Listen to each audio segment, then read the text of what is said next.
After Zhao Dian left with a smirk, a young attendant approached me and relayed an invitation from the Madam of Lingyan Pavilion. She had prepared a feast in the second-floor VIP hall and wished to speak with me.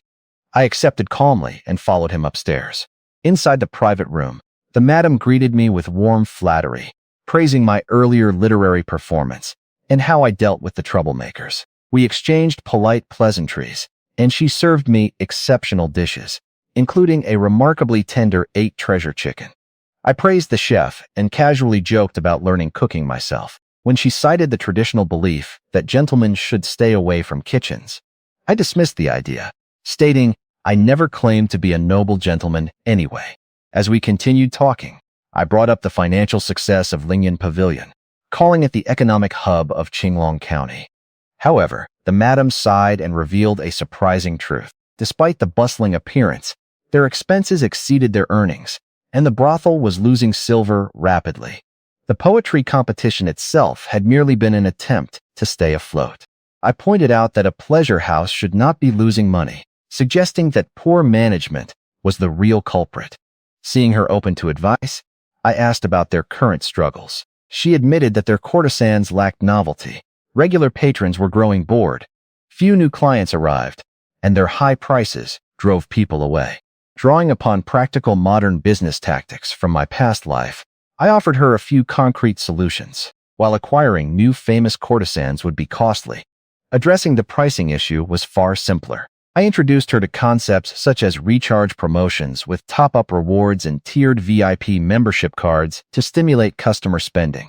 The madam was initially confused by the unfamiliar terminology, but as I explained the mechanics behind these marketing strategies, she became entirely fascinated. Recognizing their immense commercial potential, she marveled at how perfectly tailored these ideas were for Lingyan Pavilion and expressed full confidence that the new services would revive her business. I smiled and told her that these business tips served as repayment for the fine meal she provided, adding that any future consultations would require proper payment. Highly impressed by my candid nature and lack of scholarly pretension, she remarked with genuine admiration that I was the most extraordinary person she had ever met, second only to a woman named Miss Meng Wu. Curious about the elusive Miss Meng Wu, I asked the madam for an introduction. She politely declined, explaining that Miss Meng Wu was already interested in me and that we would meet naturally when the time was right. She then praised me for treating the courtesans with dignity and respect, rather than looking down on them like other scholars did. I explained that everyone was simply trying to survive, and that the true hypocrites were the men who frequented brothels, while insulting the women there. When she asked for my honest feelings about the girls, I stated plainly that while I wished them well and offered practical help, I would never marry a courtesan or touch their bodies. Impressed by my honesty, she handed me a copy of my peasant poem containing a message from Miss Meng Wu, who urged me to enter officialdom to save the troubled world. I replied that my abilities were too limited for such a grand mission. I went to my assigned guest room and firmly declined the offer of a companion. As night deepened, I tossed and turned, unable to sleep, because I was preoccupied with thoughts of Miss Meng Wu and the subtle warning Liu Mei had given me earlier about tomorrow night. Determined to find answers, I slipped out during the second watch and headed to Liu Mei's room on the 4th floor. Before I could knock, I noticed a suspicious man approaching. I immediately used my lightness skill to hide on the roof beams. To my astonishment, the man addressed Liu Mei as cult leader. Thanks to my enhanced senses from the Taoist heart method, I overheard their entire secret conversation from above. The subordinate reported that he had successfully poisoned the refreshments for tomorrow's gathering with knockout drugs. Once the guests collapsed, ambushing forces would seize the influential figures of Qinglong County. He also conveyed an order from their prince to eliminate me, due to my archery prowess and newly acquired military post. However, Liu Mei refused to kill me, intending instead to recruit my talents for the Rongdi tribe army. After the conspirator departed, I remained on the beams in utter shock. Liu Mei was not only a cult leader, but also colluding with the Rongdi tribe to take down the county elite. While I could easily expose the plot, doing so would doom Liu Mei, who had tried to spare my life. I found myself deeply conflicted about how to act next. Because Liu Mei had shown me kindness by warning me in advance, I could not bring myself to betray her to the authorities. At the same time, I had to prevent the Rongdi conspiracy from harming innocent people. I decided to handle the matter quietly, without exposing her directly. I leaped down from the roof beams and slipped silently into the first-floor kitchen. Finding the prepared pastries, I inspected them and noticed a fine white powder dusted over the top. Rather than making a direct accusation that might draw suspicion onto myself, I smashed the plates, ground the poisoned pastries under my boots, and knocked over the water vat to ruin the mess completely. After cleaning my boots, I returned undetected to my guest room. The next morning, the madam greeted me cheerfully. Soon after, a servant rushed over in panic to report the chaotic scene in the kitchen, sending her rushing downstairs in shock. I smiled quietly, knowing the poisoned food was destroyed, and that the busy daytime kitchen would prevent anyone from tampering with the fresh batch. Having settled my debt of gratitude, I left Lingyan Pavilion. I returned to the alley to find the mysterious old man I had encountered the previous night.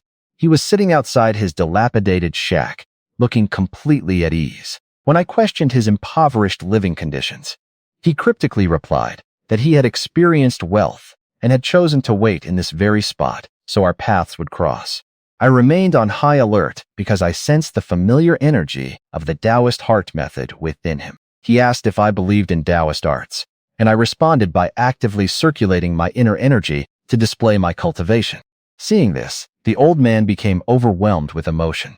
With tears in his eyes, he asked for my surname and full name. When I introduced myself as Li Heng, he fell to his knees and kowtowed deeply, weeping as he proclaimed me the reincarnation of the Taoist ancestor. Startled by his dramatic reaction, I pulled him up immediately and tried to correct his wild assumption. I explained that I had merely acquired the Taoist heart method by chance and was not the mythical ancestor he believed me to be. Although I offered to treat him as an elder friend who shared the same discipline, he remained thoroughly convinced of my sacred identity. The old man regained his calm and stopped pressing the matter of my past life for now. He introduced himself as Guzhanzi. I told him my name and where I lived in Pingxi village. I offered to help him as a fellow practitioner of Taoist arts, as long as he dropped the grand claims about me being a reborn Tao ancestor. Curious about his physiognomy skills, I asked about his previous warning that my Wu Jue horse brought misfortune to its master. Gushanzi confirmed it, pointing out the horse's malevolent eyes and skull shape. He advised me to hang a male tiger tooth on the mount, explaining that the pure masculine energy of the tiger would suppress the ominous aura and protect my fortune. When I asked him to read my own future, he admitted he could not see it because I had no discernible past. I handed him a piece of silver for his guidance. Before leaving, he gave me a final stern warning, never to look back during the third watch of the night.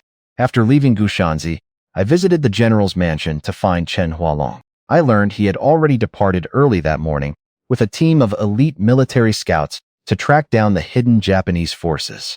I spent the rest of the day wandering the county town before returning to Lingyan Pavilion by nightfall. There, I met Zhao Dian, who boasted about spending his entire morning indulging with his companion. We joked around briefly before the final session of the poetry competition began. The hostess announced that Miss Xiaoyao, the last of the 5 golden flowers, would set the night's theme. Although she had suffered from a hearing impairment, since childhood, she remained deeply perceptive. As she presented the topic of mountains, I noticed Miss Lu Mei looking down at me from the 4th floor with visible anxiety, clearly worried about my presence. Hu Xian was absent after his humiliating defeat the previous evening, and I warned Zhao Dian to stay on guard against any future revenge. Having no desire to steal the spotlight again, I relaxed and chatted while the other scholars competed. As I sat listening peacefully to the pipa music with my eyes closed, the sudden, sharp sound of a xiao flute echoed through the hall, jolting me wide awake. I immediately tightened my grip on my heavy blade as an arrow suddenly burst through the window, striking an innocent man in the chest and throwing the entire pavilion into sheer panic. A dozen black-clad martial artists leaped in through the 3rd floor windows with drawn scimitars. Their leader, Manju, demanded absolute compliance. The madam bravely stepped forward to negotiate with Silver, but the bandits shoved her aside. Manju was furious to find that the guests were wide awake, realizing their knockout powder had failed to work. Left with no choice, he decided to capture only a few wealthy nobles. Before they could seize anyone, heavy pounding sounded from the entrance below. A young bandit went down to open the door, only to be struck dead instantly by a crushing blow. Through the broken doors swaggered Lin Dongfeng of the Zhennan army, leading a force of government soldiers. The scholars celebrated our apparent rescue, while I quietly observed Lin Dongfeng. He had a strong frame and deep internal cultivation, clearly marking him as a martial arts expert. Lin Dongfeng marched upstairs and openly mocked Manju, calling out Liu Mei as well to expose her secret identity. Liu Mei dropped her pretense and asked if Miss Meng Wu had deduced their plan, which Lin Dongfeng confirmed with a confident smile. Desperate, Manju took a young nobleman hostage, but Lin Dongfeng showed zero regard for innocent lives and charged forward with his blade. Liu Mei drew a short blade and leaped down to join Manju. Lin Dongfeng fought both experts at once, using his superior martial prowess to hold the upper hand, while his soldiers clashed with the remaining bandits. Xiao Dian huddled beside me in fear, marveling that Liu Mei was allied with outlaws and expressing relief at the army's arrival. I remarked quietly that the line between soldiers and bandits was blurry, as the reckless troops cared nothing for the hostages, while the outlaws avoided harming bystanders. The battle turned bloody when a soldier's arrow pierced Manju's abdomen. Seeing his comrades hacked down around him, the grievously wounded leader decided to sacrifice himself. He charged Lin Dongfeng like a madman, taking a direct slash to the chest in order to tackle the officer over the railing. As both men crashed from the third floor, Manju urged Liu Mei to flee. Taking advantage of the opening, Liu Mei repelled a nearby soldier, leaped through the window, and escaped into the night. Following Liu Mei's daring leap, the remaining bandits fought their way through the windows to escape. Manju drew his final breath in a pool of blood below. Lin Dongfeng coldly ordered his soldiers to seal the perimeter and capture the fugitives. He then threatened the terrified onlookers, chopping through a solid wooden railing with his blade to ensure our silence before marching out. Xiao Dian trembled with lingering fear, expressing shock that Liu Mei was an outlaw and remarking that Lin Dongfeng seemed just as ruthless. I sneered in response, knowing that in these chaotic times, corrupt officials were often indistinguishable from beasts, and labels like bandit or soldier depended entirely on one's faction. Recalling the debt of gratitude I owed Liu Mei for her earlier warning, I made up my mind, parted ways with Xiao Dian, and slipped away from the pavilion to track her down.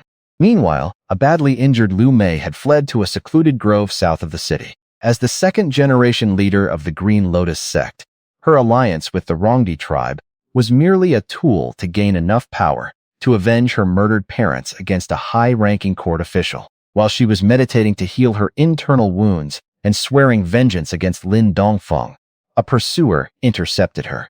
A soldier wielding a scimitar emerged from the shadows, sent by Lin Dongfeng to take her head. Seeing her weakened state, the man discarded all decency and openly planned to violate her before taking her life. He even boasted that he had committed a notorious series of assaults and murders in Huangyingzi village a year ago, framing members of her sect for the atrocities. Enraged and helpless, Liu Mei prepared to end her own life by shattering her own meridians to preserve her dignity. At that exact moment, I arrived on horseback with my heavy blade strapped to my back. Having overheard the disgusting confession, my original intention to rescue Liu Mei quietly turned into pure, cold fury. A monster worse than a beast did not deserve to live. The soldier recognized me and realized I had heard his confession, which prompted him to leap into the air and slash at me with murderous intent. Liu Mei cried out in panic, fearing that my deliberate upward counterstrike was too slow and that I was about to sacrifice myself in a reckless attempt to take the attacker down with me. With a single upward slash, I severed the soldier's throat, sending him crashing dead to the ground. I fell from my mount and remained lying on the grass for a moment. Liu Mei stumbled toward me in deep concern, despite her own injuries. I quickly got up with a smile, assuring her that I was completely unharmed and that killing such scum took little effort. Seeing her frail state, I helped her sit down and placed my palm against her back. I channeled my pure Taoist internal energy into her body to stabilize her damaged internal organs. She was astonished by the sheer strength and depth of my cultivation. Assuming I must have been trained by a high-ranking master, after 15 minutes of healing, I told her she would fully recover within a month of proper rest and medicine. Liu Mei thanked me with deep gratitude. I decided to be open with her and confessed that I had overheard her conversation with her subordinate the previous night. I explained that I had secretly destroyed the drugged pastries in the kitchen to prevent a tragedy while protecting her from exposure. Though Lin Dongfeng's arrival had ruined everything anyway, Liu Mei did not blame me at all, acknowledging that their ambush would have failed regardless because of Lin Dongfeng. She then asked why I chose to rescue her, despite knowing about her ties with the Rongdi tribe. I replied candidly that I held no prejudice against the Rongdi, especially when compared to corrupt imperial soldiers who acted worse than beasts. What mattered most to me was that she had risked her own mission to warn me, and I always repaid genuine goodwill.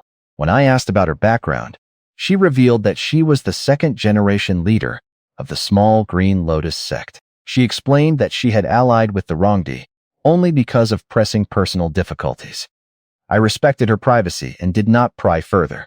I warned her that she could no longer remain safely in Qinglong County because Lin Dongfeng would hunt her down relentlessly. Liu Mei agreed, but she was deeply anxious about the comrades who had been captured alive. If they broke under Lin Dongfeng's torture, all their secret contact points would be compromised, dealing a fatal blow to her entire sect. Desperate to protect her people, Liu Mei suddenly fell to her knees and pleaded with me to help save them. When Liu Mei begged me to rescue her captured sect members, I hesitated. Seeing my reluctance, she desperately offered to give me anything in return, even her own body. I clarified that my hesitation had nothing to do with lust. While I could manage to protect her alone, launching a raid against government troops risked exposing me and putting my elderly mother and wives in mortal danger. Liu Mei understood my reasoning, but she remained completely determined to save her people, claiming she could not abandon the elders who formed the backbone of the Green Lotus sect. She struggled to her feet to walk back toward the county town. Knowing Lin Dongfeng had set a deadly net, and fearing she might expose me if captured and tortured, I could not let her throw her life away. I swiftly knocked her unconscious with a chop to the back of her neck. I lifted her onto my horse and rode into the night. Knowing soldiers would scour both the city and nearby villages, I brought her to a secluded mountain cave I had discovered while hunting. When Liu Mei woke up by the crackling campfire, I returned with firewood and a freshly caught wild chicken, although she initially turned away in silent frustration over my forceful actions. Her hunger soon got the better of her. I roasted the chicken over the fire, broke off a drumstick, and fed her a bite before handing it over. As she ate, the quiet atmosphere in the cave grew subtly intimate. Noticing her lingering distress, I advised her to stop worrying uselessly and focus on recovering her health first. Liu Mei looked at me sincerely and admitted that she held no grudge over being knocked out, recognizing that I had acted for her own good. She then asked if I could go into the county town the next day to gather intelligence about her sect members. I agreed readily and promised to handle it. Grateful for my help, Liu Mei thanked me softly. Then, biting her lower lip, she loosened her sash and let her silk dress fall to the floor. Seeing Liu Mei stripped down to her embroidered belly band, I quickly turned away and took deep breaths to suppress my desire. When she asked if I looked down on her, I clarified that she was exceptionally beautiful, but I refused to take advantage of someone in danger or worsen her severe internal injuries. She put her clothes back on and teased me for not being a true gentleman. We bantered back and forth, and she warmly told me to call her Liuer.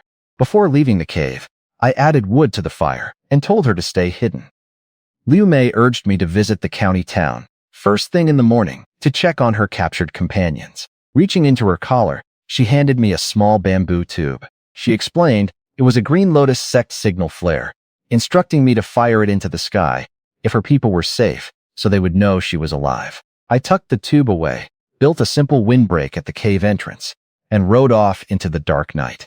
Thanks to the enhanced night vision granted by my Taoist heart method, navigating the pitch-black mountain trails was effortless. Returning to Pingxi village, I chose not to go home immediately to avoid bringing lingering murderous aura to my family after killing the soldier. After seeing that He Pinggan's patrol was doing its job, I made my way to Yang Yumei's residence and leaped over the courtyard wall.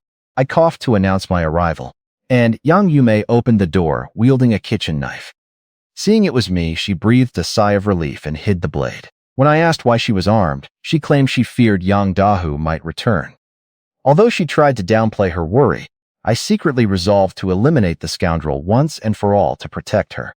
Yang Yume playfully scolded me for always sneaking over under the cover of night, instead of visiting during the day. I swore that I had simply been too busy to even visit my own home, and had come straight to see her.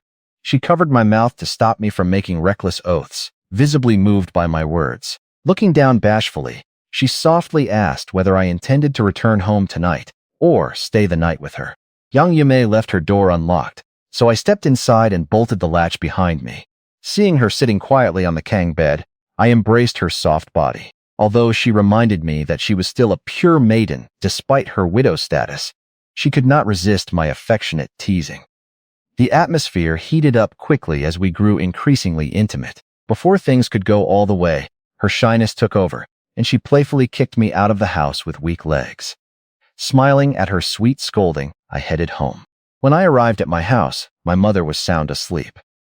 I paused under the window and overheard Su Muyue and Su Mushu having a private sisterly chat about my changed personality, my insatiable lust, and Su Muyue's nervous anticipation regarding our upcoming marriage consummation. Not wanting to spoil their private moment, I stepped away and cleared my throat.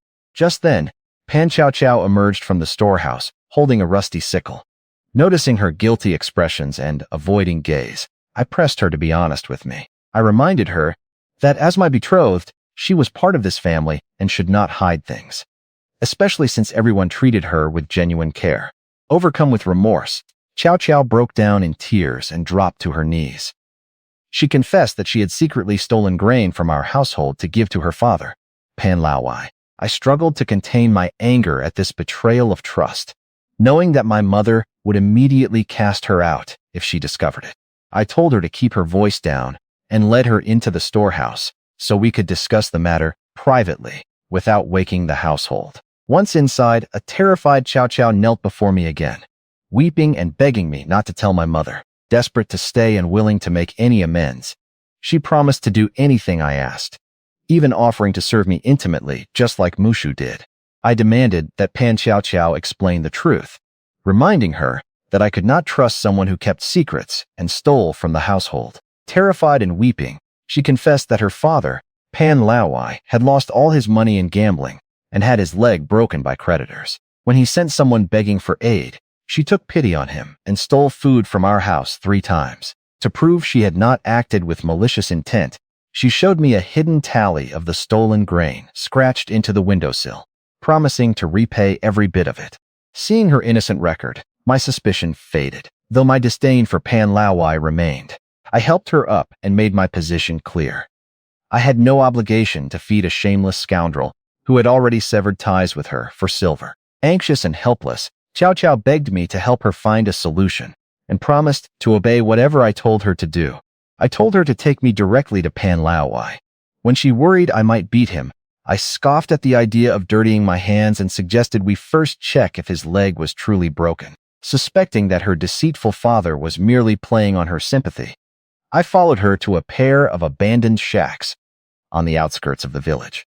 As Chow Chow knocked on the door, Pan Laowai immediately demanded good food from inside, and shamelessly suggested she steal wine from me next time since I was doing well. I stepped into the foul-smelling shack and mocked his shameless behavior. Pan Laowai panicked upon seeing me and tearfully begged for mercy, calling me his good son-in-law. I immediately silenced him with a harsh warning, never to claim kinship with me again. I then instructed Chow Chow to wait outside, while I stayed behind to treat her father's injured leg. When she questioned my medical skills, I claimed I had learned secret techniques from the old immortal. Fully convinced by the village rumors about my miraculous mentor, Chow Chow beamed with trust and happily stepped out of the shack, completely ignoring her father's desperate, terrified cries for her to stay. I looked down at Pan Laowai's wrapped leg and told him with a grim smile that the simplest way to treat it was to chop off the broken limb and attach a wooden prosthetic. Pan Laowai panicked, thinking I was joking, but I drew my heavy blade and raised it high, declaring that severing his leg would settle everything once and for all. Terrified for his life, Pan Laowai rolled out of bed and sprinted out the door at full speed, proving his broken leg was a complete lie. I walked outside and found Pan Chow Chow staring in utter disbelief. Seeing her innocent confusion, I pointed out how fast her father had run and teased her about being easily deceived. To my amusement and exasperation, she naively believed my divine medical skills had magically cured his leg in an instant. I pulled Chow Chow into my arms to comfort her. Feeling my masculine warmth, she leaned against me and pleaded with me not to tell my mother about the stolen food. Fearing she would be kicked out, I agreed to keep the secret on the condition that she never hide things from me again. Overjoyed and grateful, she obediently promised full honesty. I then leaned close and whispered that simple words were not enough to show her gratitude, leading her back to the house to teach her something intimate without waking the others. We spent the night together until dawn, leaving Chow Chow begging for mercy and thoroughly exhausted. Leaving her to rest in bed, I got dressed and headed out to the courtyard to help my mother with morning chores. Having heard the late-night commotion, my mother chided me for constantly running around outside when both Mu Yue and Mu Shu were waiting at home for me to properly consummate our marriages. I scratched my head awkwardly and assured her that after one final trip, I would return early to consummate my marriage with Mu Ye. Understanding that I was now the capable backbone of our prosperous household, my mother let the matter drop. Just as our conversation ended, an urgent shout echoed from outside the village, calling everyone to grab their tools because a wild boar had appeared to destroy the crops. Village Chief Master Chen rushed into our courtyard out of breath, coughing as he delivered alarming news. A massive 400 to 500 pound wild boar had descended from the mountain and was destroying the crops. It had already injured Wu Gangtian, sending the entire village into a panic. Knowing I had been hunting lately, Master Chen pleaded with me to deal with the beast. Both my first wife, Su Muyue, and my mother immediately voiced their deep concern. Muyue wisely pointed out that facing such a monstrous beast was just as dangerous as confronting a tiger, and that our family should not bear the entire village's burden alone. My mother suggested pooling money from the villagers to hire a professional hunter. However, Master Chen hesitated, knowing the village lacked the funds to pay a steep fee. I reassured my worried family, telling Muyue that she had yet to see my true martial prowess. I called out Master Chen for wanting me to risk my neck to save the village money. But I ultimately agreed to take the job. Before heading out, I established a clear condition. The killed boar would belong entirely to me, and I would decide how to distribute the meat. Master Chen quickly agreed, declaring that anyone without the courage to fight deserved to go hungry. Before departing, I told my mother and Muyu to buy buckwheat flour so we could make blood sausage once I brought the meat back. I strapped on my heavy blade, took my composite bow and quiver, and left the courtyard with Master Chen. When we arrived at the northern farmland, a large crowd of villagers was gathered at a safe distance, watching the destructive scene. Among the crowd, I spotted Yang Yume, who looked back at me with unmistakable affection. Near the edge of the field, an elderly villager sat sobbing inconsolably over his ruined crops. Seeing me arrive, the desperate old man rushed forward and fell to his knees, begging me to save his family from starvation. Master Chen pulled the old man to his feet, telling him not to kneel before a junior, though the old man cried that the wild boar would not care about his pleas. I turned my gaze to the beast ravaging the soil. It was pitch black, enormous, and armed with wicked, sharp tusks. Seeing the formidable beast, Master Chen warned me once more not to take foolish risks. I calmly drew an arrow, raised my bow, and declared with full confidence that taking down this massive beast was merely a matter of 2 arrows. I drew my bow taut and fired an arrow like lightning, striking the wild boar squarely in the back and bringing it crashing down. Believing the beast was dead, several impatient young villagers rushed forward with wooden clubs. I shouted at them to retreat, but it was too late. The maddened boar leaped back to its feet and charged headlong into the nearest man, pinning him down and biting him viciously. My follow-up shot missed because the beast suddenly shifted direction. Seeing Master Chen trembling as he tried to rush forward with his walking stick, I told him to stay back and charged into the muddy field myself. Armed with my heavy blade and a sharp dagger, I closed the distance in an instant. The bloodthirsty boar lunged at me with its sharp tusks. I dodged the blow with a quick flip, slashing its back with a deep stroke that cut straight to the bone. As the beast thrashed violently, I leaped up, drove my knee hard into its neck, and plunged my dagger deep into its throat multiple times until it collapsed lifeless on the ground. After catching my breath, I scolded the injured villager for his reckless greed. I gave a reassuring smile to the worried Yang Yume in the crowd, then raised my blade high and called for helpers to carry the carcass back. Master Chen cheered in excitement, praising my extraordinary bravery and skill. The villagers quickly gathered around the bloodied boar, salivating at the prospect of meat. Knowing the unruly nature of desperate villagers, I stood firmly by our initial agreement. When Master Chen hesitated, and a villager named Li Badu boldly suggested sharing the meat with the entire village, I grabbed the man by the collar and shut him down immediately. Stepping onto the carcass, I loudly declared to the crowd that the boar belonged entirely to me alone, because I had risked my life to kill it. I warned them that anyone who wanted pork should go hunt in the mountains themselves rather than expect a free meal from me. While some villagers agreed with my stance, and others muttered in discontent, Yang Dahu stepped out from the crowd, loudly accusing me of being selfish for refusing to share the meat. I flared up in anger at Yang Dahu's hypocritical demand, pointing out that he owned the most land in the village, yet never shared a single grain with anyone. Seeing my blood-stained heavy blade and remembering how easily I killed the beast, Yang Dahu and his lackeys shrank back in utter terror.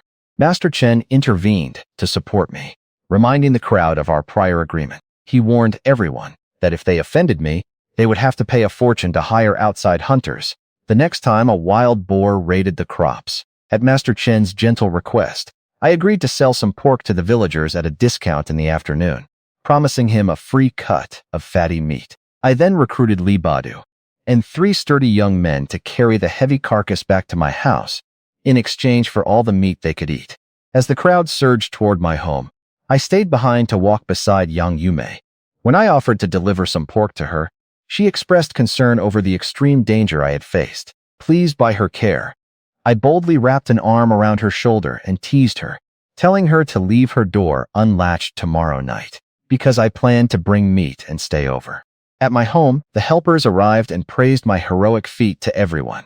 My mother stood beaming with pride, while Su Muyue and Su Mushu attended to the helpers with shy gratitude. Realizing she had been deceived by her father's fake injury, Pan Xiaoqiao ignored Pan Laowai in the crowd and set up a pot to boil water. Master Chen advised my mother on what a fine son she had raised and encouraged Xiaoqiao to stay devoted to me.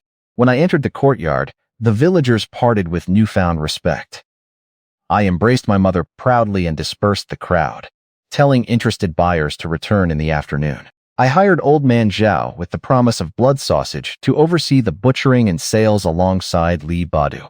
Leaving the helpers outside for lunch, I walked into my room and gathered my 3 women. Looking at the festive double happiness character on the wall, I declared my plans directly. I announced that I would consummate my marriage with Su Muyue tonight, schedule Su Mushu for the next auspicious day, and officially take Pan Xiaoqiao after her birthday next month. My bold words left all 3 of them blushing with deep anticipation. I embraced all 3 women in my arms, boldly teasing them about a future where they would serve me together. Overwhelmed with embarrassment, Pan Xiaoqiao and Su Mushu quickly fled the room, leaving me alone with Su Muyue. I showered her with sweet words and pulled her close for an intimate preview of our night ahead. Flustered and blushing furiously, she eventually managed to break free and ran outside. After lunch, the helpers left and Master Chen departed fully satisfied with his share of pork. Li Badu approached me with eager flattery, asking to work under me so he could earn meat and fill his stomach. Recognizing that I needed loyal hands to train, I agreed to take him on. Along with the other youths who had helped with the boar, I promised that as long as they remained obedient and brave, they would earn both meat and silver. In the afternoon, the villagers arrived to buy meat. I sold lean cuts for 5 wen per caddy and fatty cuts for 10 wen. Once business wrapped up, I mounted my horse and rode straight into the county town. Upon entering, I found government soldiers conducting aggressive house-to-house searches for the Green Lotus sect. A fake public notice on the city wall falsely claimed that their sect leader had already been captured. Knowing this was an obvious trap set by the authorities, I slipped into a hidden spot and fired the signal flare Liu Mei had given me to warn her people that she was safe. I then departed unnoticed, having fulfilled my promise. Next, I stopped by General Chen Hualong's residence, only to learn from a servant that he had been out investigating overnight and had still not returned. Curious but unable to investigate further, I rode over to Lingyan Pavilion. The moment Zhao Dian saw me, he rushed forward to embrace me in panic. He explained that after the deadly chaos from the previous night, his hired guards had abandoned him. Lingyan Pavilion was now locked down under government control. The madam had been taken in for questioning, and he was terrified that Hu Xian would send thugs to ambush him. I patted my heavy blade and reassured him that as long as he stayed by my side, no harm would come to him. I escorted Zhao Dian out of the southern city gate without running into any of Hu Xian's thugs, as nobody dared to cause trouble while the authorities were hunting the Green Lotus sect. Near the gate, I noticed a disheveled beggar with a limp and pointed him out to Zhao Dian. To our surprise, it was my former poetry rival, Li He. Zhao Dian mocked him for his downfall, causing Li to break down in bitter tears. Assessing his damaged leg, I realized that Hu Xian had taken vicious revenge on him for losing face. Zhao Dian noted that because imperial law barred disabled men from officialdom, Li He's future was ruined. However, I examined his injury and told him that while ordinary doctors might fail, I could heal his tendons and bones. Desperate for a second chance, Li He asked why I would ever help an enemy. I told him plainly that I never repaid hatred with virtue for free. I gave him 2 days to limp his way to Pingxi village, telling him to reflect on what value he could offer me in return for his recovery. As Zhao Dian and I rode on, he asked why I bothered with a cripple. As a former mercenary, I knew the importance of recruiting talent and building my own faction. Qinglong County was trapped in the crosshairs of the Rongdi tribe, the Japanese, and an indifferent imperial court. In such turbulent times, controlling an educated man like Li, he could prove valuable for my future ambitions. Before we parted ways, Zhao Dian offered to fund a border guard team under my instructor rank, asking only that I support him in the Zhao family when I rose to power. I readily agreed to stand by him, sealing our partnership. After buying food, clothing, and bedding in town, I tethered my horse at the mountain base and climbed up to bring provisions to Liu Mei. To the government, she was a dangerous cult leader, but to me, she was simply a charming acquaintance. However, when I entered the hidden cave, I was shocked to find it ransacked. Liu Mei was nowhere to be found, and fresh traces of dried blood were smeared across the entrance rock. Seeing the bloodstains and disarray in the cave, I panicked, fearing a wild beast had attacked. To my immense relief, Liu Mei walked up behind me. She explained that she had merely gone out to collect herbs and wild fruits, and that the blood came from changing her dressings. I ushered her inside, providing the warm clothes, bedding, and food I had purchased. I reassured her about her sect members.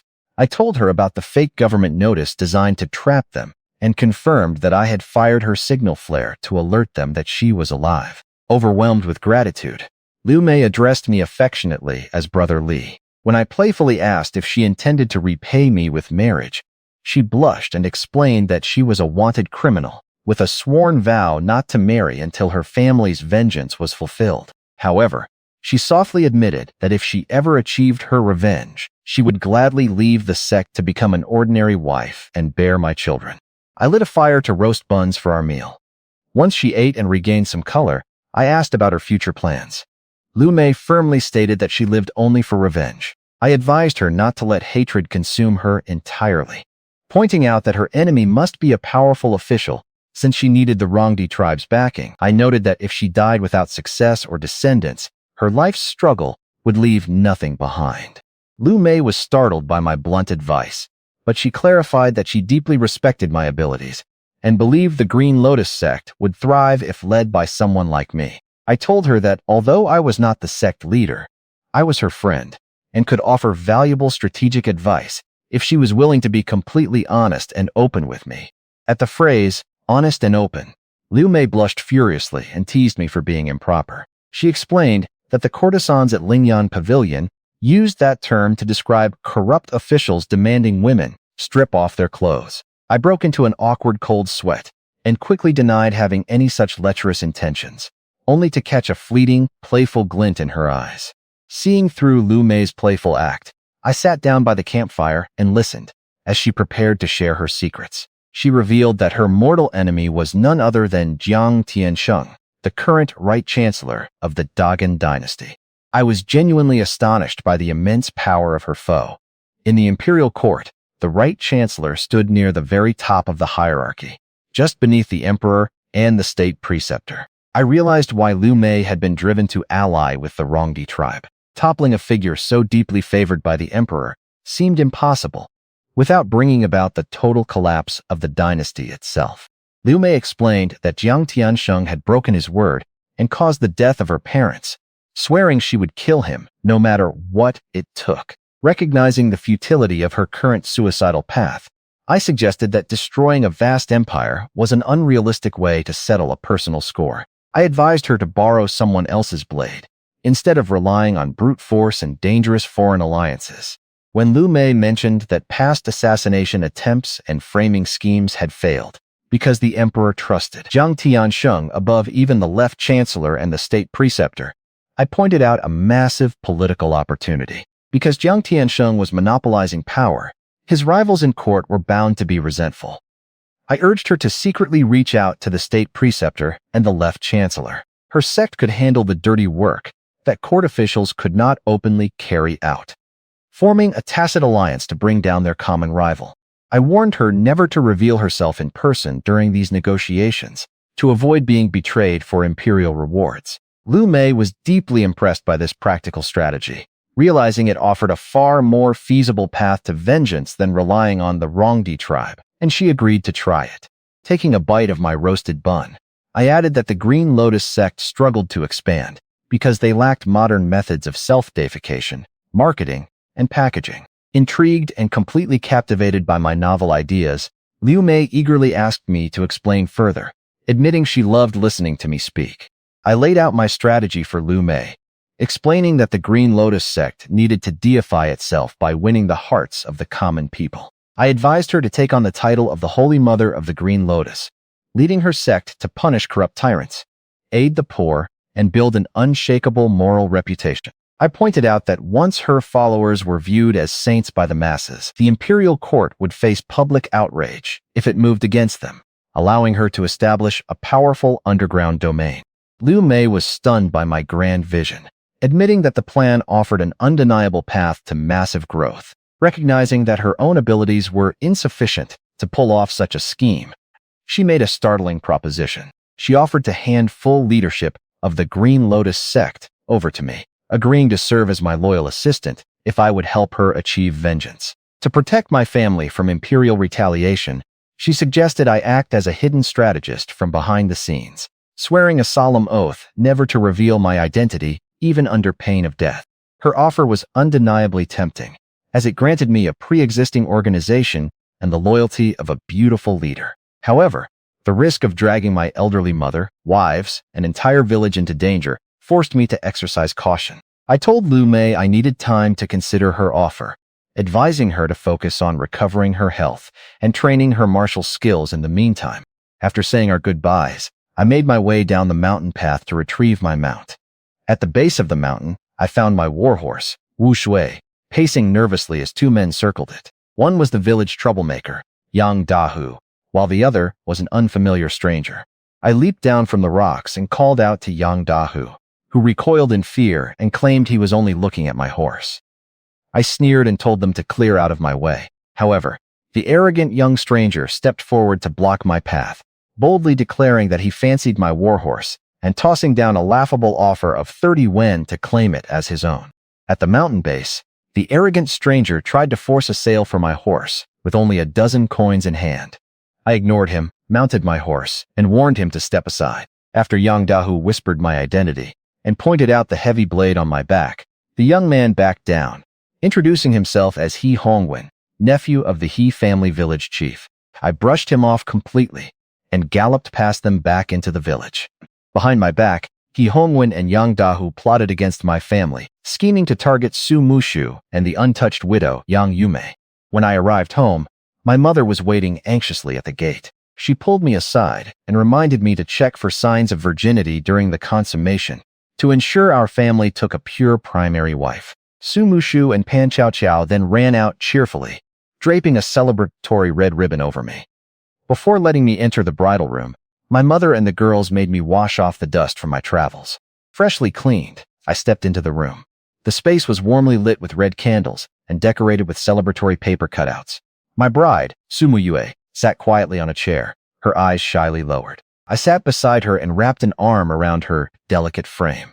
Panicked and flustered, she tried to get up to fetch foot-washing water for me, but I gently pressed her down. I fetched a basin of warm water myself and insisted on washing her feet instead. Overwhelmed by such unprecedented care and tenderness from her husband, Su Muyue broke down in silent, grateful tears. I gently dried her fair feet, embraced her, and carried her onto the bed. Although I had planned to take things slowly and comfort her with gentle words, the heated passion of the moment took over. When she shyly reminded me that we were supposed to talk first, I told her we could talk while we made love, pulling her into our long-awaited wedding night. After a passionate wedding night, Su Muyue rose early to do household chores, styling her hair as a married woman for the first time. I stayed in bed to recover my energy by circulating the Taoist heart method. When I finally got up at noon, my mother pulled me aside to confirm whether Muyue had been pure. I assured her that all three of my brides were from decent backgrounds. A well-dressed civil attendant arrived at our gate, delivering a verbal message from General Chen Hualong. The general requested that I arrive early at the military camp the next morning to organize troop training and discuss important matters. I tried to offer the messenger a tip for tea, but he strictly refused, citing the high discipline of the Azure Dragon Army. My family grew nervous at the sight of an official, fearing I was in trouble.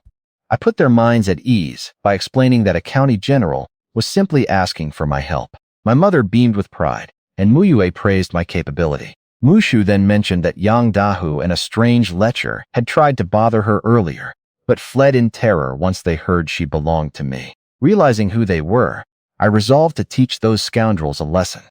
Pan Chao Chao joked about my fierce reputation, leading to playful banter among the blushing girls. Later, I hooked a large cut of pork and visited village chief Master Chen.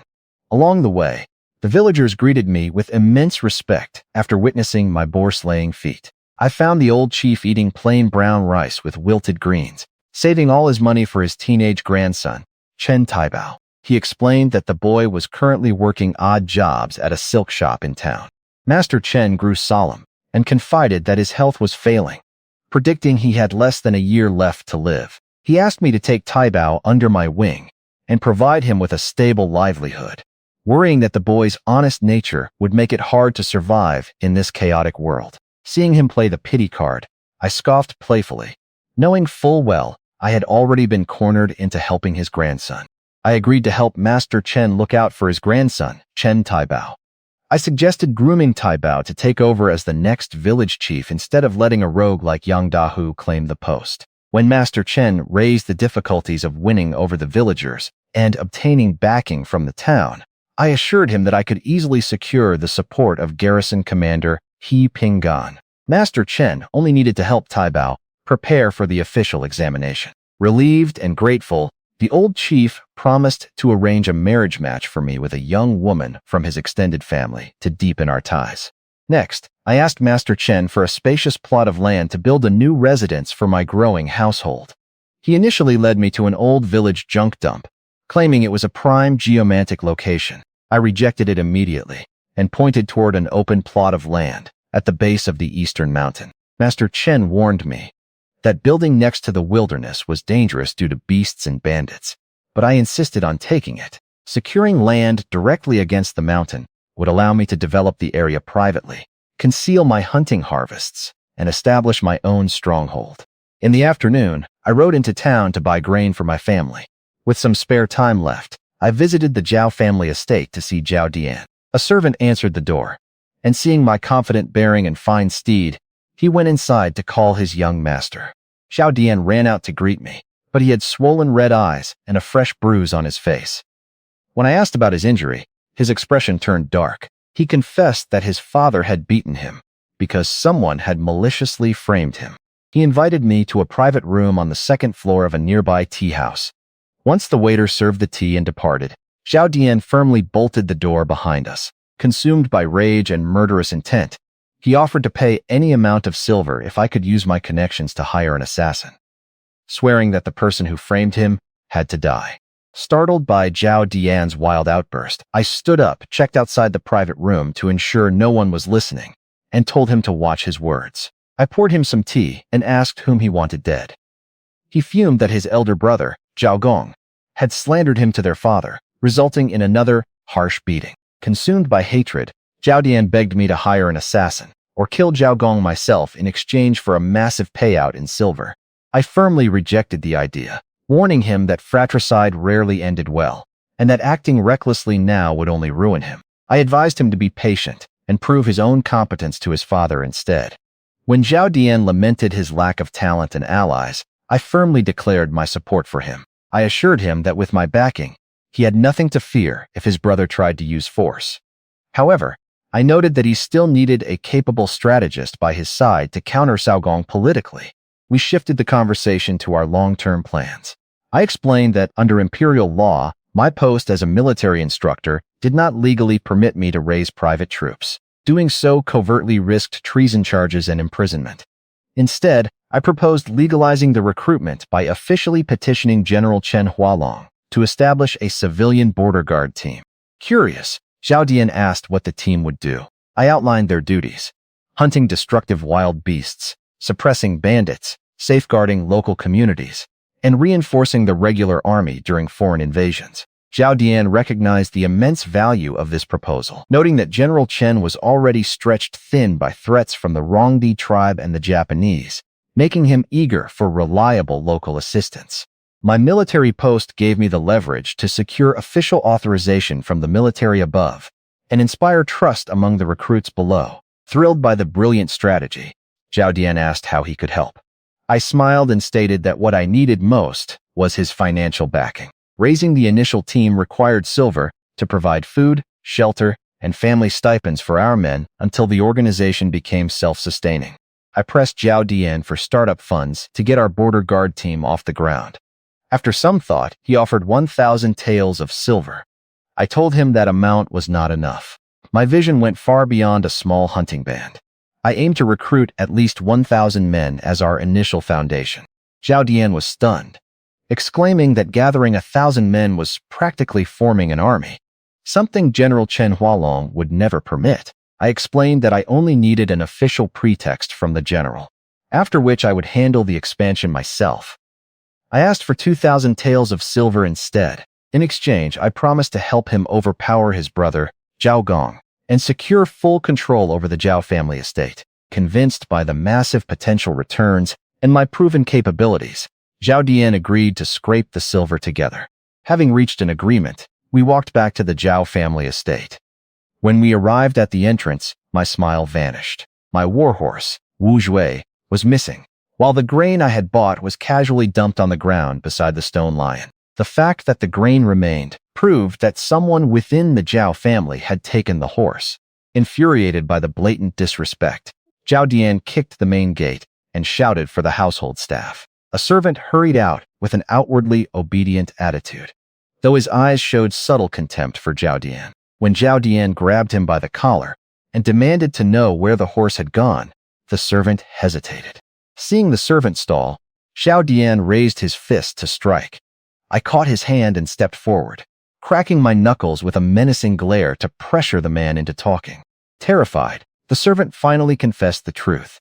He had led the horse to the courtyard of eldest young master Zhao Gong. He explained that Zhao Gong had spotted the black steed on his way out, took a liking to it, and decided to buy it as a mount to celebrate his future imperial examination success. Hearing this brazen excuse, Zhao Dian lost his temper completely and punched the servant in the face, cursing him for being a disgraceful lackey who made him lose face. I stood aside and watched as Zhao Dian vented his furious rage, straddling the servant and beating him thoroughly.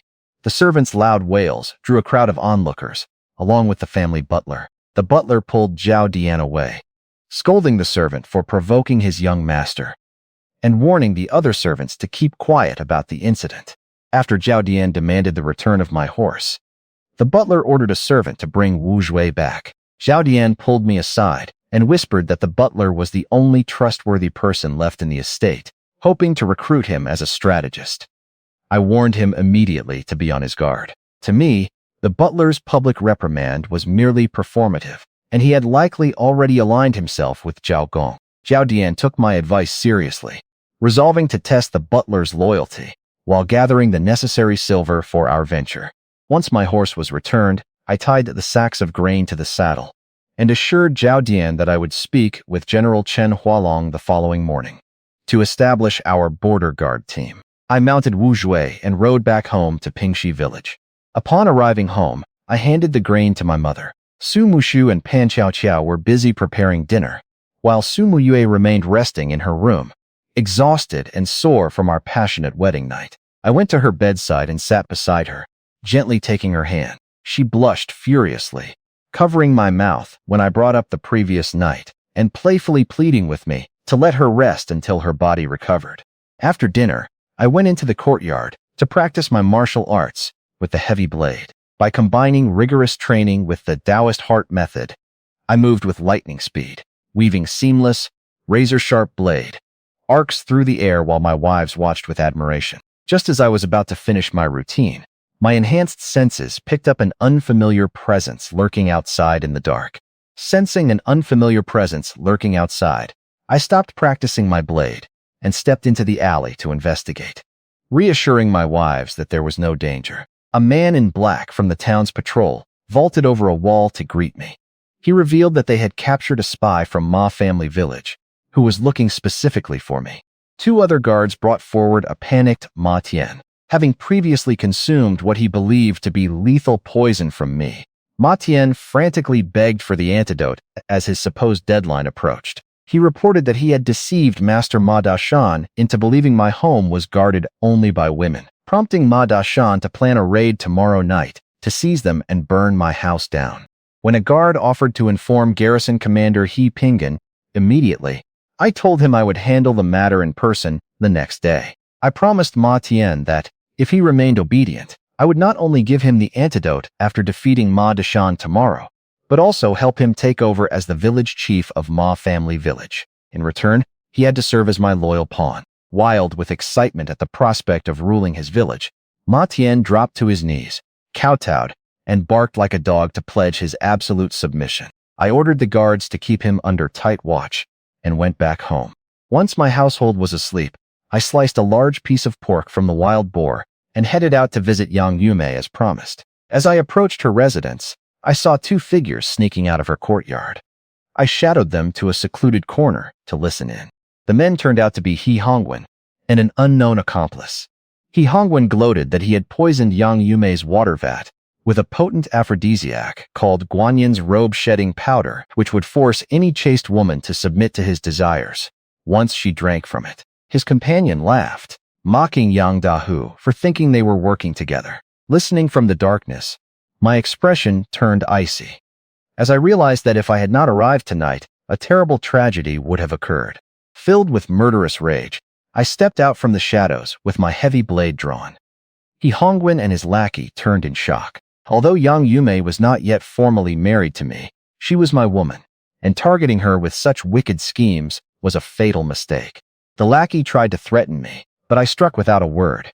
I used the heavy back of my blade to crush his skull, killing him on the spot. Terrified, He Hongwen screamed and fled, but I quickly caught up with a flying knee strike that sent him crashing to the ground. I grabbed him by the hair and smashed the back of his head with a heavy stone, ensuring a lethal blow while making the scene look less like the work of an expert hunter. After cleaning my weapon on He Hongwen's clothes, I carried the wild pork and hopped over the fence into Yang Yume's courtyard. She was waiting outside and questioned me about sneaking into her room earlier, noticing her wash basin had been moved. Knowing the intruder had been He Hongwen, I played along and claimed I had entered to drop off the meat without frightening her. She invited me inside to avoid village gossip. Spotting the water bucket where the aphrodisiac had been dumped, I picked it up immediately, walked outside, and poured out the tainted water, promising to fetch her fresh water tomorrow. Back in the bedroom, Yang Yume sat nervously on the Kang bed while I set down my heavy blade. Overcome with tiredness, I flopped down on the kang and declared that I was staying the night. She worried aloud about village rumors, my mother's disapproval, and potential fights with my other wives. I reassured her that my wives were gentle and that they would get along well. When she tried to shove me away, I closed my eyes and acted like a shameless rogue, daring her to report me for trespassing. Staying overnight was a critical part of my plan to kill two birds with one stone, allowing me to establish an alibi while paving the way for my mother to accept her into our household. Seeing that I refused to budge, Yang Yume finally relented in the dark, telling me I could stay only if I agreed to one strict condition. I sat up on the Kong and assured Yang Yume that I would never force her out into the cold. She laid down her condition, making it clear that we were to sleep separately and that I was not allowed to cross over to her side. To emphasize her point, she picked up a pair of scissors from the table, placed them beside her pillow, and warned me that she would use them if I dared to step out of line. I smiled awkwardly and promised to behave, after which she wrapped herself tightly in her quilt. Lying beside a woman I cared for without being able to touch her felt like pure torture. I tossed and turned, sighing quietly in the dark. Hearing my restlessness, Yang Yume asked if I was struggling to hold back and whether I blamed her for being guarded. She explained that while she initially wanted to wait until marriage, she was also afraid of being too demanding, admitting she would stay with me even if I could never officially marry her. I took her hand and told her that valuing her chastity was entirely natural. Curious, I asked why she was willing to stay with me even without marriage. She sat up and answered honestly. She explained that I was handsome, treated her with kindness, and possessed the strength and capability to protect her from bullies and keep her well fed. She noted that every woman needed a reliable man to depend on in these harsh times. Moved by her sincerity, I promised that I would provide for her so she would never have to live in fear again. Tears welled in her eyes, and after asking if I found her beautiful, she threw herself into my arms. She covered my mouth with her hand and whispered for me to take her without another word, so she could finally become a real woman. Giving in to our passion, I pulled her close, and we spent the night together. The next morning, Yang Yume helped me dress with newfound tenderness. Remembering the deaths of He Hongwen and his lackey, I instructed her to stay inside the house unless someone specifically came looking for her. She shyly mentioned her wish to bear me a son, so my mother would be forced to accept their grandchild. Declining her offer of breakfast due to pressing business, I set off for home to fetch my horse and ride into the county town. Leaving Yang Yume's home, I walked past the crowd, gathering at the murder scene without stopping, and headed straight home. My mother sat anxiously by the gate and questioned if I had spent the night with the widow. I admitted that Yang Yume and I were now intimate. My mother sighed heavily, calling her an unlucky jinx who brought misfortune to her late husband, and urging me to find an untouched maiden through the authorities instead. I defended Yang Yume, arguing that her former husband simply lacked longevity, and that she was an innocent victim of cruel prejudice. Su Mushu rushed in, panting, as she announced that two outsiders had been found dead in the village. Master Chen was already investigating, preparing to report the bodies to the town if no culprits were found. She whispered that one of the victims resembled the stranger who had been with Yang Dahu yesterday. My mother dismissed it as a violent quarrel among villains. I told them to stay home to avoid bad luck, mounted my horse, and rode out of the village. I arrived in town at the He estate, where I met He Xianqi and her maid Chuizhu. The maid teased her mistress for missing me, causing Xianqi to blush and scold her. When I explained that I had urgent business with her father, she directed me to his study. Inside, He Pinggan welcomed me warmly. I shared the intelligence obtained from Ma Tian, revealing that Ma Dashan planned to attack my home tonight to capture my family and burn the house down. Enraged, He Pinggan recognized this as the perfect chance to take down the corrupt village leader. He promised to personally lead an armed ambush at my residence to catch the bandits red-handed. I thanked him and mentioned that I had to travel to the county military camp on General Chen Hualong's orders to conduct archery training. Showing deep respect for my military rank, He Pinggan escorted me to the main gate. Riding into the county town, I saw that the Lingyan Pavilion remained shut down under official suspicion. As I looked at the closed doors, a soft voice suddenly called out my name from behind. Turning around near the town, I spotted Lu Rumeng carrying a worn basket with red, swollen eyes. She had been crying while buying medicine for her gravely ill mother, whom the physician warned might not survive past 3 days if her condition failed to improve. I felt deep sympathy for the girl and told her to wait for me in the same spot at noon so I could accompany her home. I then rode directly to the military camp to meet General Chen Hualong. Inside his command tent, Chen Hualong handed me a case file. Frustrated, because his thorough searches had failed to locate the more than 100 abducted women. I reminded him that searching for hidden clues was not a battlefield commander's specialty. I suggested he seek help from Lin Dongfeng, the imperial investigator I had encountered at Lingyan Pavilion, pointing out that rescuing over 100 women would be an extraordinary achievement on par with hunting down the Green Lotus sect. Chen Hualong agreed with my suggestion and decided to invite Lin Dongfeng for a discussion that evening. However, he warned that if Lin refused to help, the responsibility of investigating and rescuing the captives would fall entirely on my shoulders.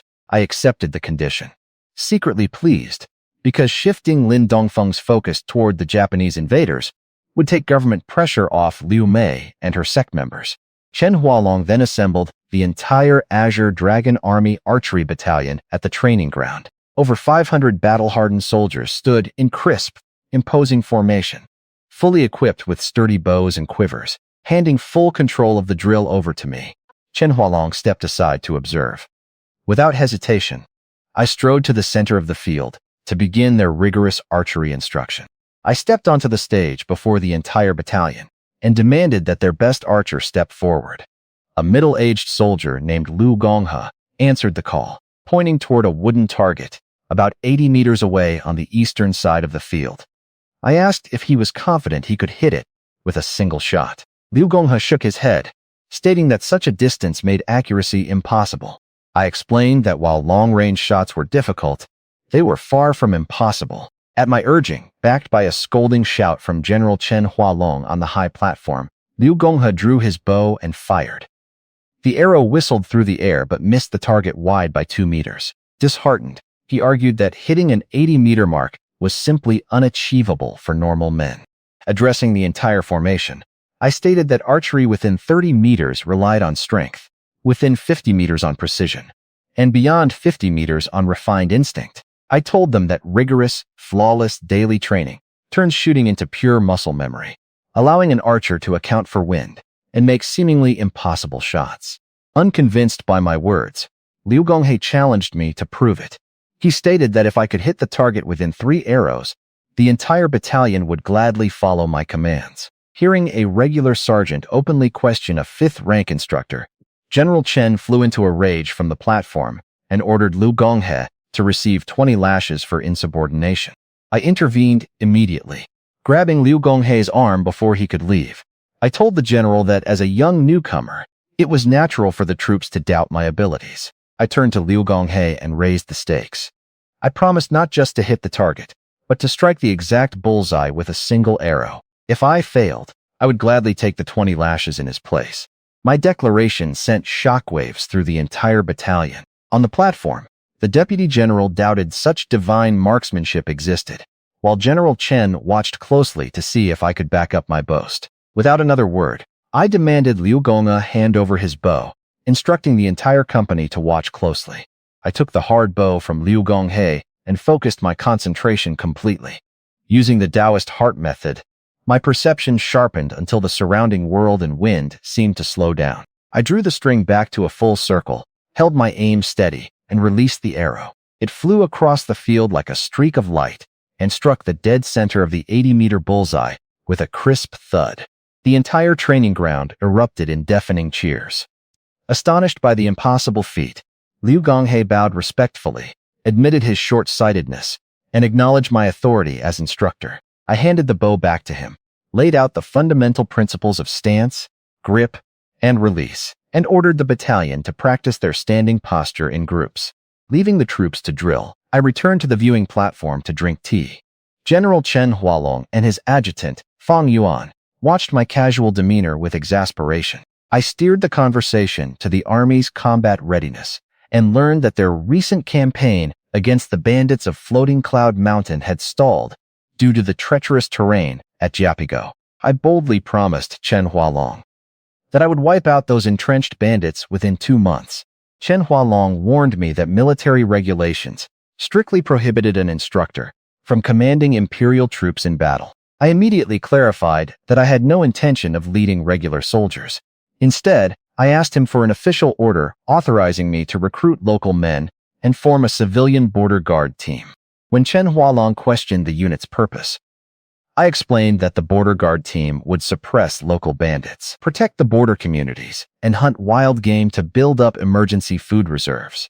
I pointed out that while a force of 100 men was modest, scaling the organization up to 1,000 or more would create an indispensable defense force to safeguard the vulnerable, mountainous terrain of Qinglong County.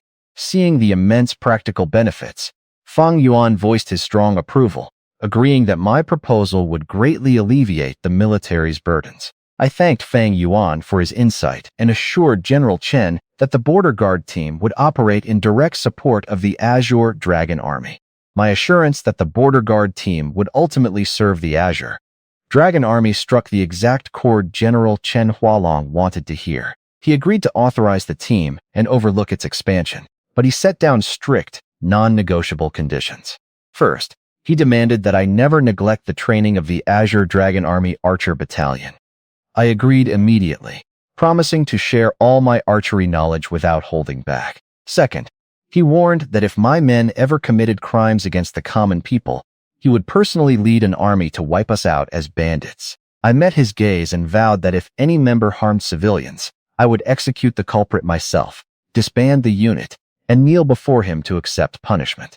Finally, Chen Hualong stated that, while he would issue an official secret order directing local officials to assist me, the military would provide no financial aid, weapons, food, or equipment. I was delighted, assuring him that the official authorization alone was more than enough.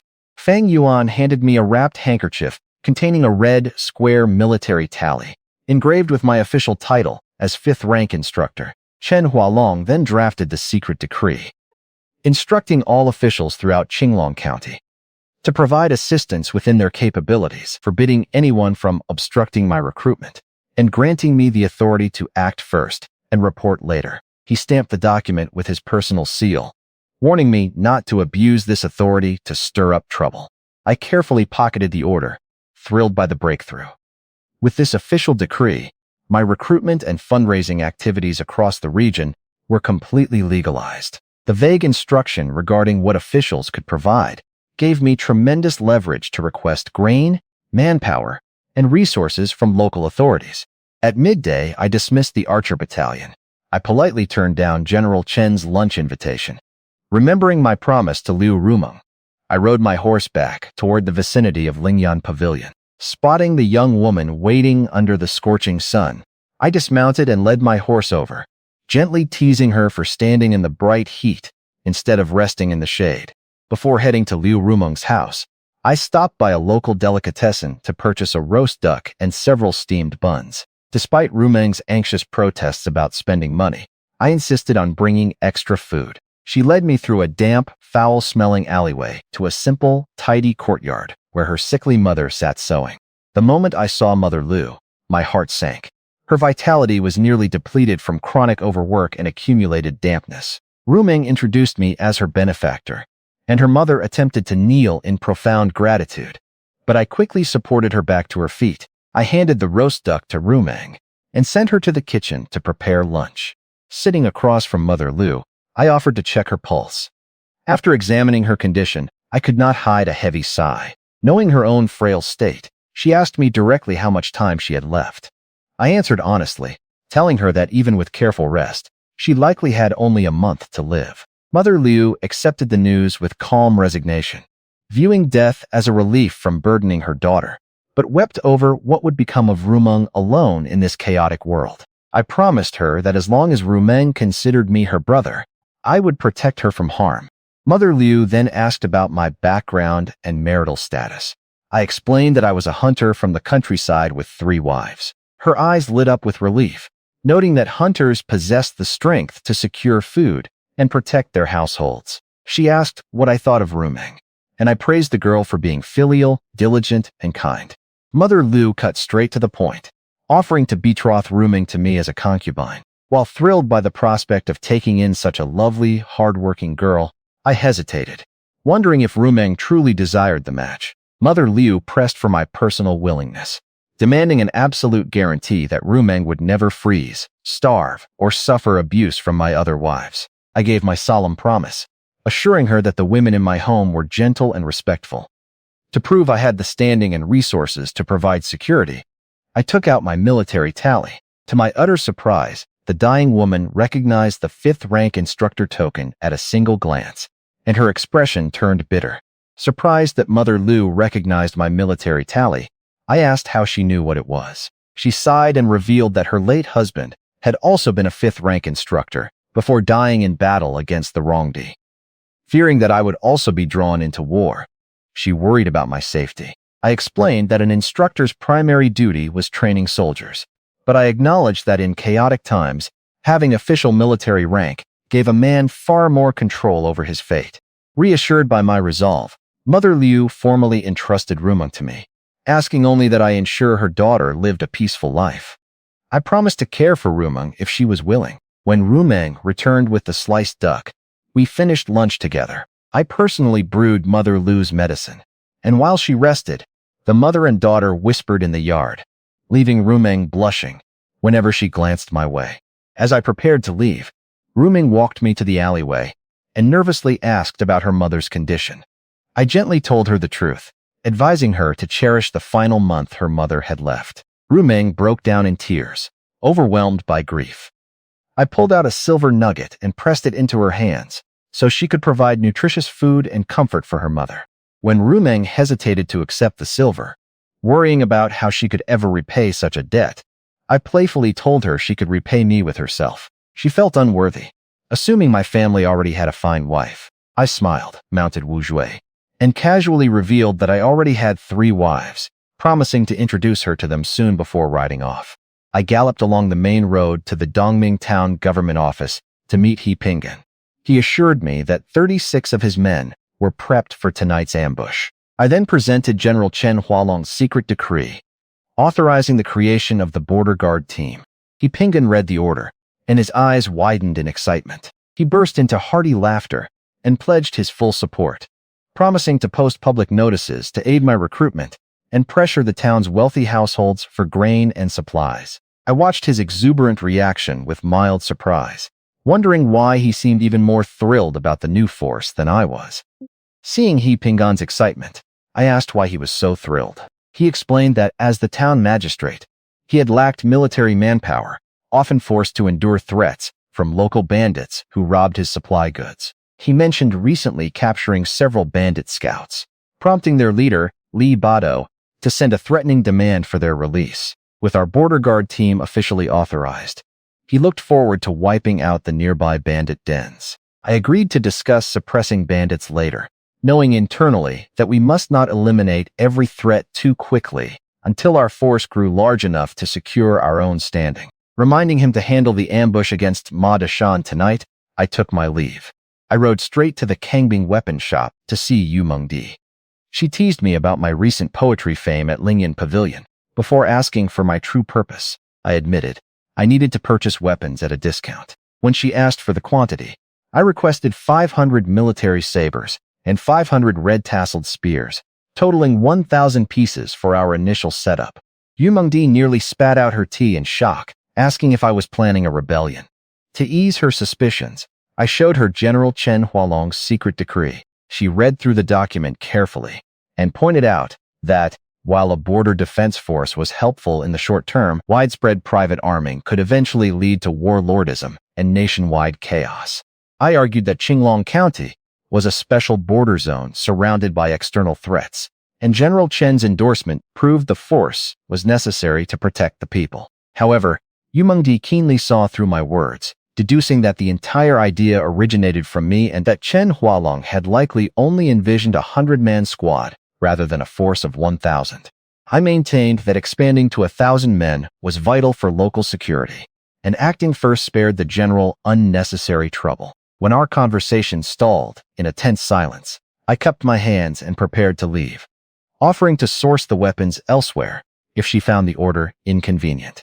Yumengdi stopped me from leaving and demanded to know my true intentions. She asked whether I planned to become a private mercenary warlord, ruling the mountains once the border guard team was established. I told her that my goal was simply peace and prosperity for the people, and to ensure that nobody could bully me using wealth or power. I added that if the imperial court ever became hopelessly corrupt and forced the people into rebellion, I would hardly be the only one to rise up. Satisfied by my candid answer, Yumengdi agreed to trust me. She promised that I could send someone to collect the 1,000 weapons in just 2 days. When I asked how much silver I owed her, she dismissed the cost entirely. She declared that she would provide the weapons as a free gift, so long as I remained dedicated to protecting the realm, though she warned that she would take my head if I ever lied to her. I bowed in sincere gratitude, promising to build Qinglong County into an impregnable defense line alongside General Chen Hualong. Leaving the weapon shop, I sent word to the Zhao estate and arranged to meet Zhao Dian at our regular tea house.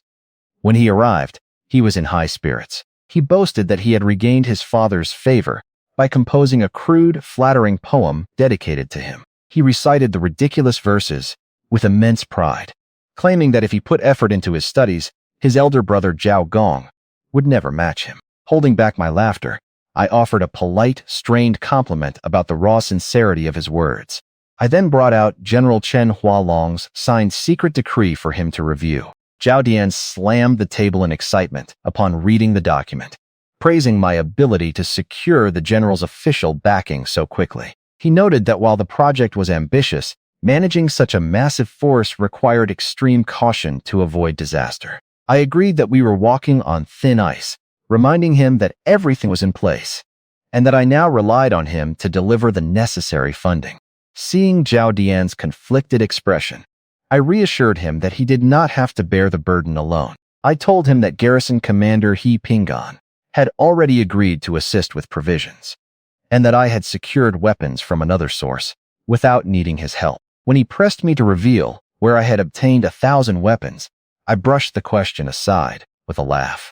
Zhao Dian admitted defeat and promised to raise the 2,000 taels of silver for me within a few days, even if it meant taking a harsh scolding from his father. In return, he reminded me to help him secure leadership over the Zhao family. Once our force grew strong, I promised to personally lead my men to back his standing when the time came. I then asked about his elder brother Zhao Gong's abilities. Zhao Dian admitted that his brother was genuinely talented, having already passed an earlier examination before declining the rank to aim for a higher placement. Realizing that Zhao Gong posed a massive threat if he became an imperial official, I warned Zhao Dian that we had to cut off his brother's path to the exam. Rather than resorting to murder, Zhao Dian proposed drugging Zhao Gong with aphrodisiacs and sending brothel women to ruin his moral reputation entirely. I approved of the plan, agreeing that we could not allow his brother to gain power. Before we parted, Zhao Dian handed me a solid gold ornament, his only remaining valuable, to tide me over if I ran low on funds. I pocketed the gold gratefully, reminded him to settle the tea house bill, and rode out of town toward the mountains. I tethered Wu Jue in a grassy clearing and climbed up to the hidden cave to check on Liu Mei. Inside, I found her sitting by the fire, holding a tiny, shivering wolf cub with brown fur beside a freshly killed pheasant. Surprised by the little animal, I asked where she had found it. Liu Mei explained that a tiger had raided the wolf den deeper in the mountains, killing the parents and the rest of the litter. She had followed the sounds of the struggle and rescued the sole surviving cub. Alarmed by the presence of a predator, I warned her about the extreme danger of encountering a tiger. Liu Mei decided to raise the orphan cub for companionship during her recovery and asked me to name it. Reflecting quietly for a moment, I gave the little cub the name Green. When Liu Mei asked about the meaning behind the name Green, I told her it reminded me of fairy tales that bring happiness, hoping our future would be just as bright. We laughed as little Green clumsily tried to bite the pheasant feathers with his tiny milk teeth. I told Liu Mei that when the cub grew older, I wanted to raise and train him to become a dominant wolf king that obeyed my commands. I turned to the main purpose of my visit and explained the situation regarding the Japanese kidnapping local women. Hearing Liu Mei's expression turned cold with fury. Before proceeding, I took out my military instructor token to ensure complete honesty. To my surprise, she already knew I was a 5th rank instructor in the Azure Dragon Army. She smiled and reassured me that my military status did not matter, as she trusted my actions and remembered that I had saved her life. I then showed her General Chen Hualong's secret decree authorizing the border guard team. Surprised by the official order, she remarked that the general had practically handed me a legitimate license to expand my own power. I suggested the idea of having members of the Green Lotus sect join my border guard team, explaining that this would give them legal status and shield them from Lin Dongfeng's relentless investigation. When she grew defensive, suspecting I was trying to absorb her forces, I clarified that they would remain entirely her people. While she considered the proposal, I asked for her sect's help in secretly tracking down the missing women. As I lacked sufficient manpower, agreeing to assist, Liu Mei handed me a small black bamboo slip. She instructed me to place the slip into the incense burner at the Qiangkan Shrine in the county town, and wait at the southern black bamboo forest for her operative to make contact. I pocketed the slip gratefully. Looking at me closely, Liu Mei asked who I truly was. She marveled at how someone with my martial arts prowess and poetic genius could have remained completely unknown before, calling me an extraordinary, one-of-a-kind figure. I laughed off the praise modestly, though she insisted that my remarkable rise from humble origins was undeniable.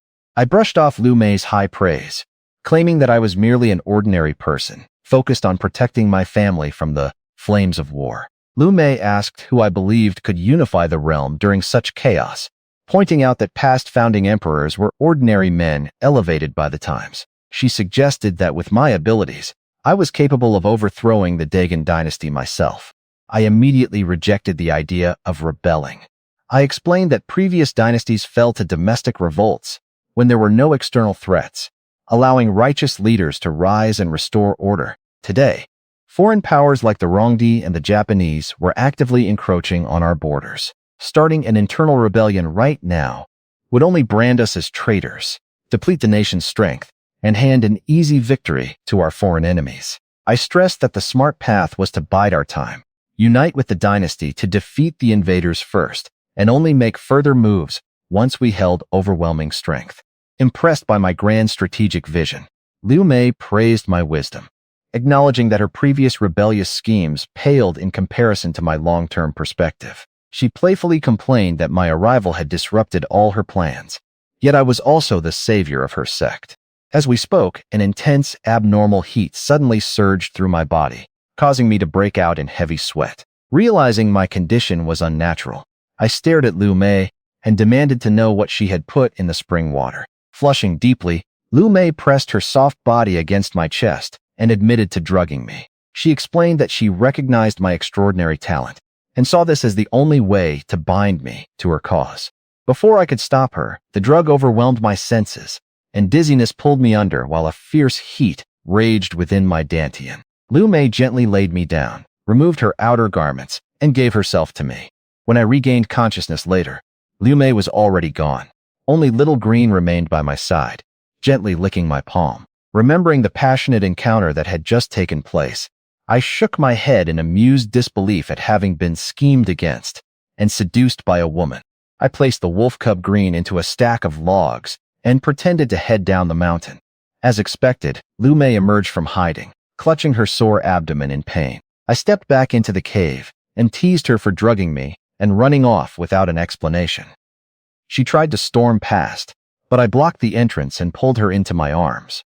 When I playfully told her that I always listened to my woman, her mood abruptly cooled. She pushed me away and stated coldly that our intimacy was merely a transaction. She claimed that until her great enemies were dead, she would never consider romance.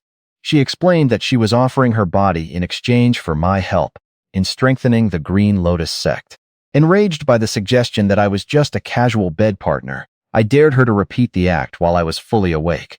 Resigned, Liu Mei closed her eyes against the wall and told me to be gentle. Seeing her stubborn pride, I held back my anger, clenched my fists, and declared that once her sect was strong enough, our ties would be severed. Riding down the mountain on Wu Jue, my anger subsided.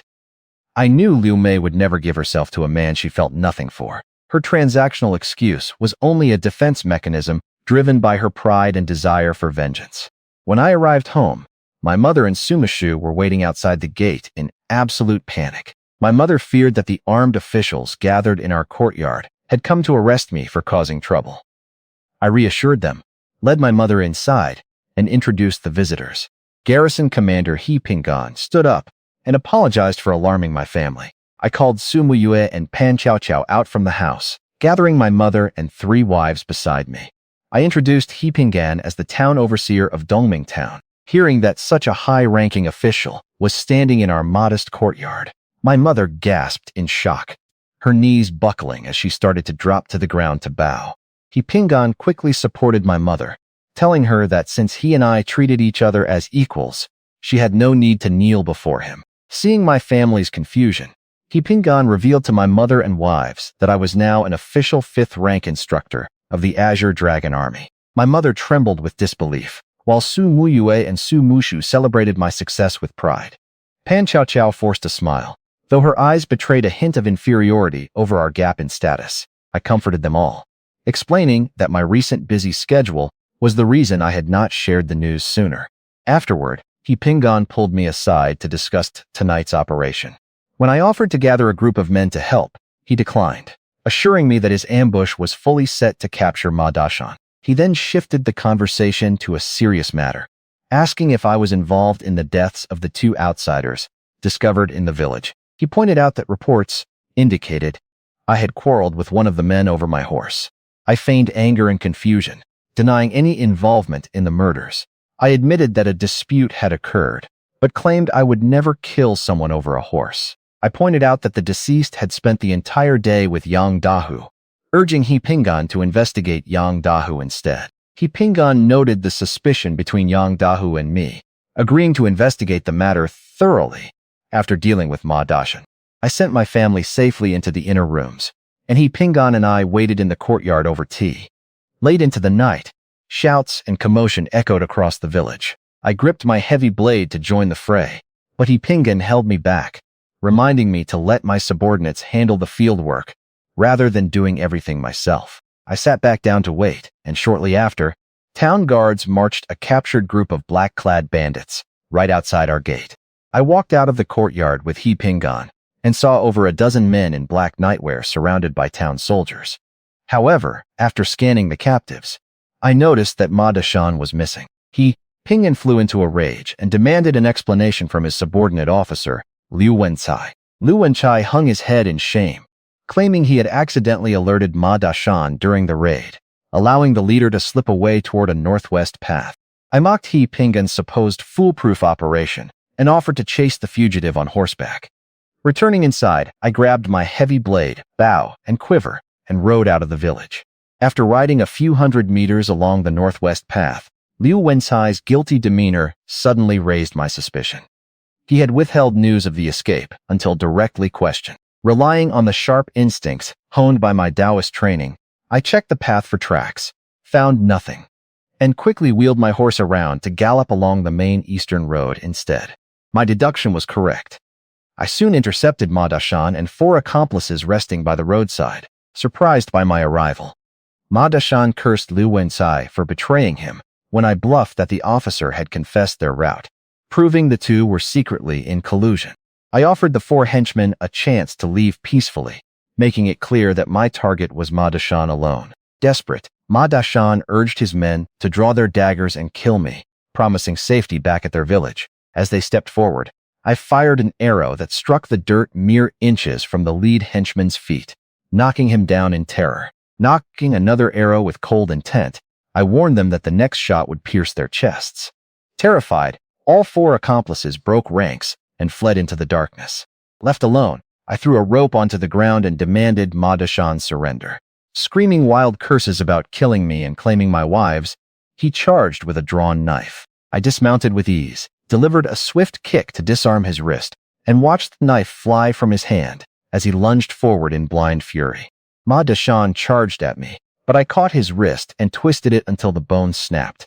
When he swung his other fist, I caught it effortlessly and broke that arm as well. A hard kick to his knee brought him crashing down. I tied his broken arms with a rope, stuffed a cloth into his mouth to keep him quiet, fastened the other end of the line to my saddle, and dragged him all the way back to Pingxi village.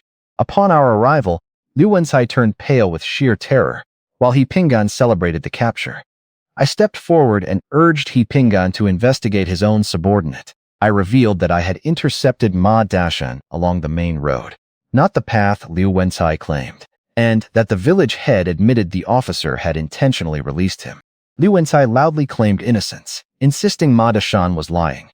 To get the truth, I reached to remove the prisoner's gag. Panicking, Liu Wensai drew his curved sword and lunged to silence Ma Dashan before he could speak. I parried the strike with my heavy blade, calling out his blatant attempt to murder a key witness. Using the Zhen word formula from my Taoist method to shake Ma Dashan's mental defenses, I warned the captive that protecting his accomplice would only accelerate his own demise. I yanked the gag from his mouth, and Ma Dashan immediately screamed that Liu Wensai was the one who let him go. He went on to expose Liu Wensai's true identity as Ma Wensai, a member of his own clan who had fled the village as a child before returning to work as He Pingan's trusted officer. Desperate, Liu Wensai attacked again, but I disarmed him with a series of flying kicks and pinned my heavy blade against his neck. Heartbroken and betrayed, He Pingan realized why all his previous operations against Ma family village had leaked. Weeping in defeat, the traitor dropped to his knees in silence. He Pingan ordered his men to take all the raiders and Liu Wensai away for strict detention. The loud commotion drew several villagers out with torches to watch the spectacle, including Master Chen. Amidst the gathering crowd, I noticed young Yume watching me with soft, affectionate eyes.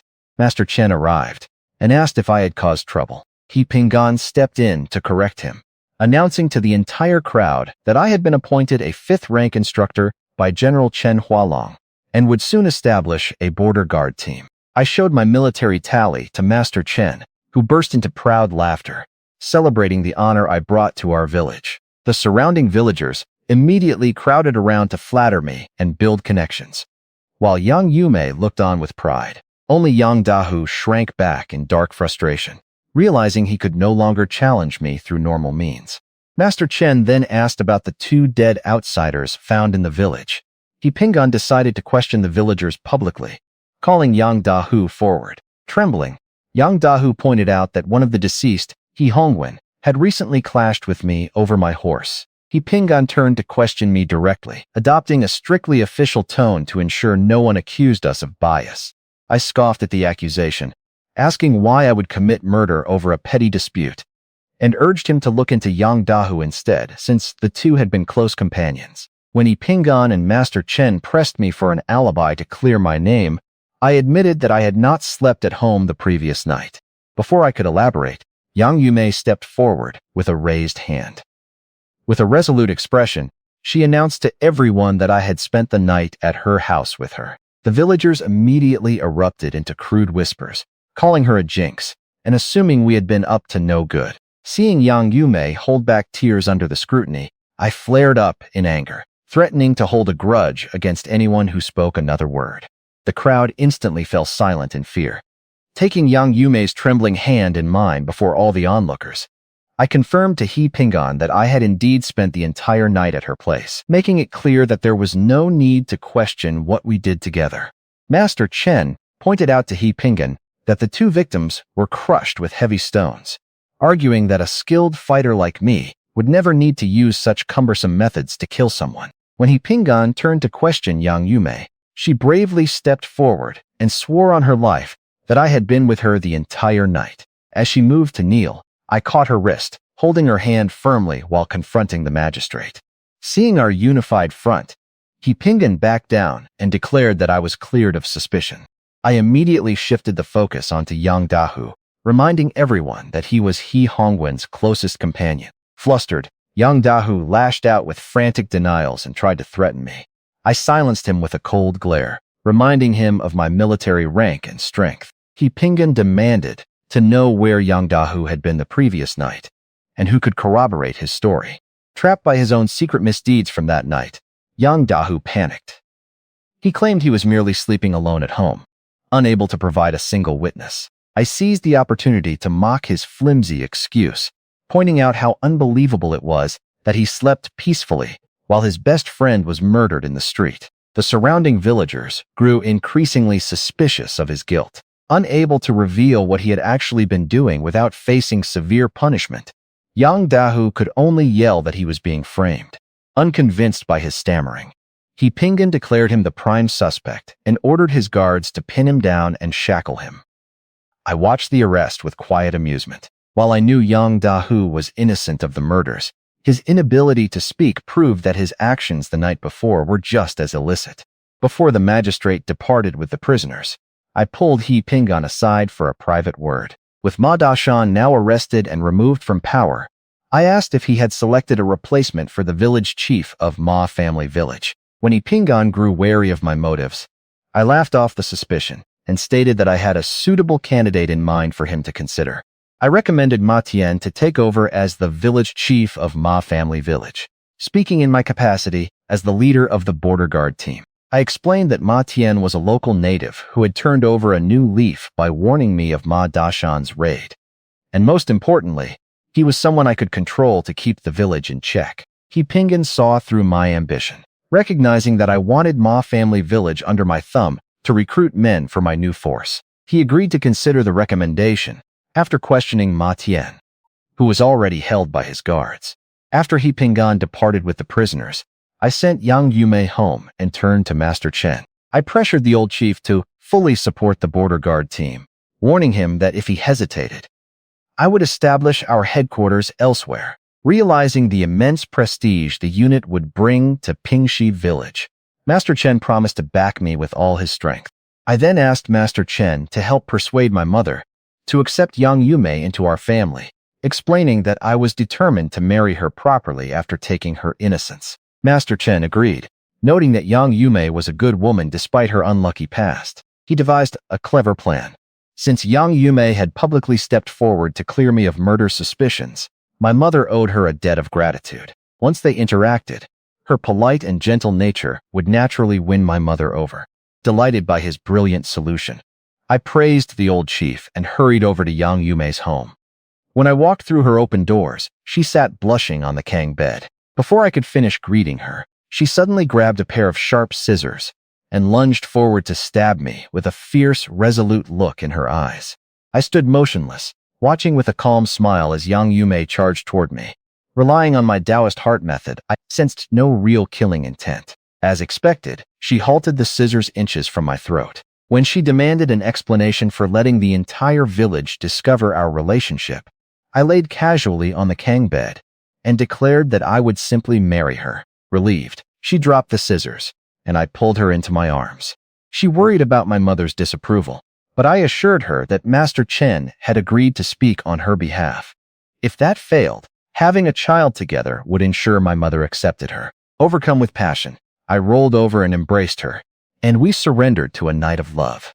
Afterward, as we lay together under the blanket, Yang Yume marveled at my rapid rise to 5th rank instructor. I told her that she was now an instructor's wife and should never kneel before officials again. We discussed the upcoming recruitment for the border guard team, and I mentioned my urgent need for literate helpers to manage records and supplies. Yang Yume offered to assist by finding educated villagers to handle our clerical tasks.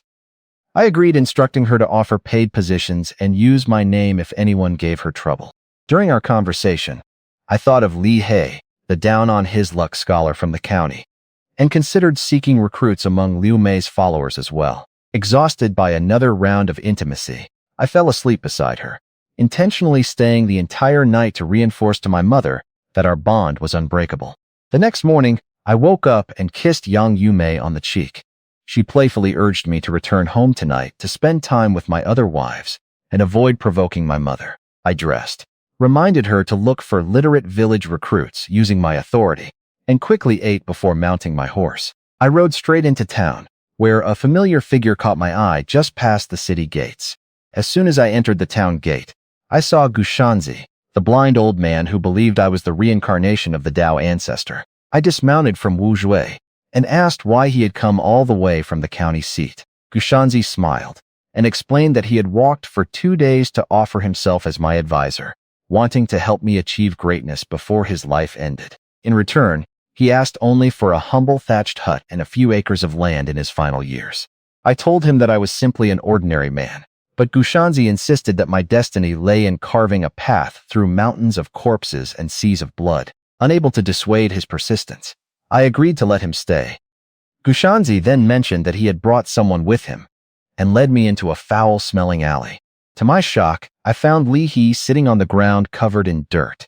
The down-on-his-luck poet had completely degenerated into a pathetic beggar, clutching a broken bowl with a piece of moldy flatbread. Disappointed by how low he had fallen, I turned to walk away.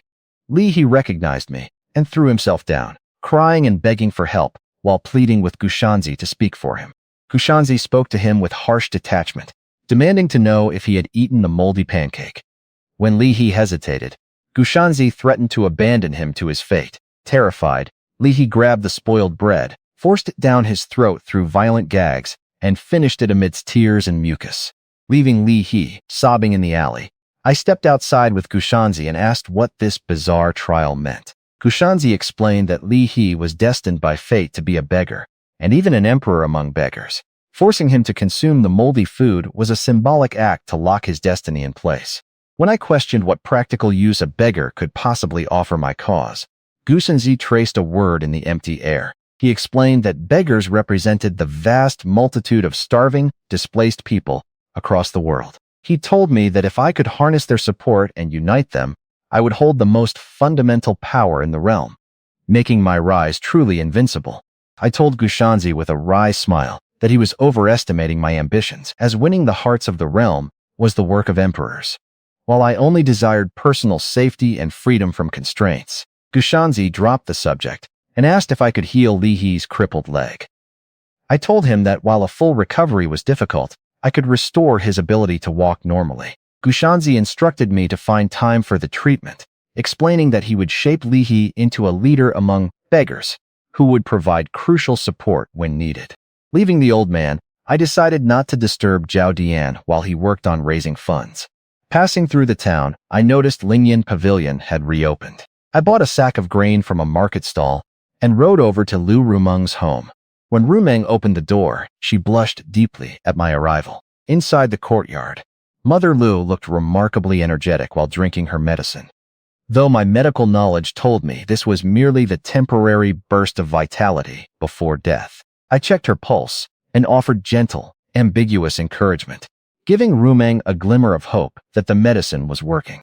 Mother Lu sent her daughter inside to fetch hot water, taking the chance to speak with me in private. She revealed that she had already discussed our betrothal with Rumeng. When I asked about Rumeng's thoughts, Mother Liu smiled and shared that the girl genuinely liked me, but feared being an unworthy burden to an official. I reassured Mother Liu that while Rumeng was beautiful, I valued her kindness, filial devotion, and diligence far more. Knowing exactly what a caring mother needed to hear, my words brought immense relief and joy to the dying woman. Just then, Rumeng returned carrying a cup of hot water, curious about our private conversation, and Mother Liu called her over to speak. Mother Liu took her daughter's hand and placed it together with mine, formally entrusting Rumeng to my care and warning me never to let her down. I gave my solemn promise to protect Rumeng and ensure she lived a peaceful life. Mother Liu then turned to Rumeng and asked if she liked me. Overwhelmed with shyness, Rumeng lowered her head and whispered that she would obey her mother's wishes. Mother Liu asked me to offer her a cup of tea. Without hesitation, I dropped to one knee, presented the tea with both hands, and warmly addressed her as mother. The sudden title startled Rumeng and left Mother Liu both amused and exasperated.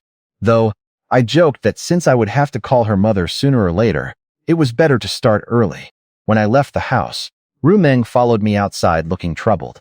She said that she understood I had only played along to give her dying mother peace of mind, assuming our betrothal was not real. She argued that a remarkable talent like me deserved stunning, prestigious beauties, while she was merely an impoverished country girl who felt completely unworthy. Seeing her deep self-pity, I stopped her and asked two direct questions. First, I asked if she truly liked me. Blushing, she admitted that she did. Second, I revealed that I already had 3 wives at home and 2 other women I intended to marry.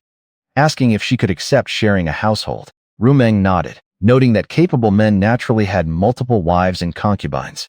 With both questions settled, I pinched her soft cheek and told her she had nothing left to worry about. I made it clear that my words to her mother were entirely sincere, as I would never play along with a commitment if I did not genuinely care for her. Moved to tears by my affection, Rumeng looked at me with deep gratitude, while I gently wiped her tears away with a smile.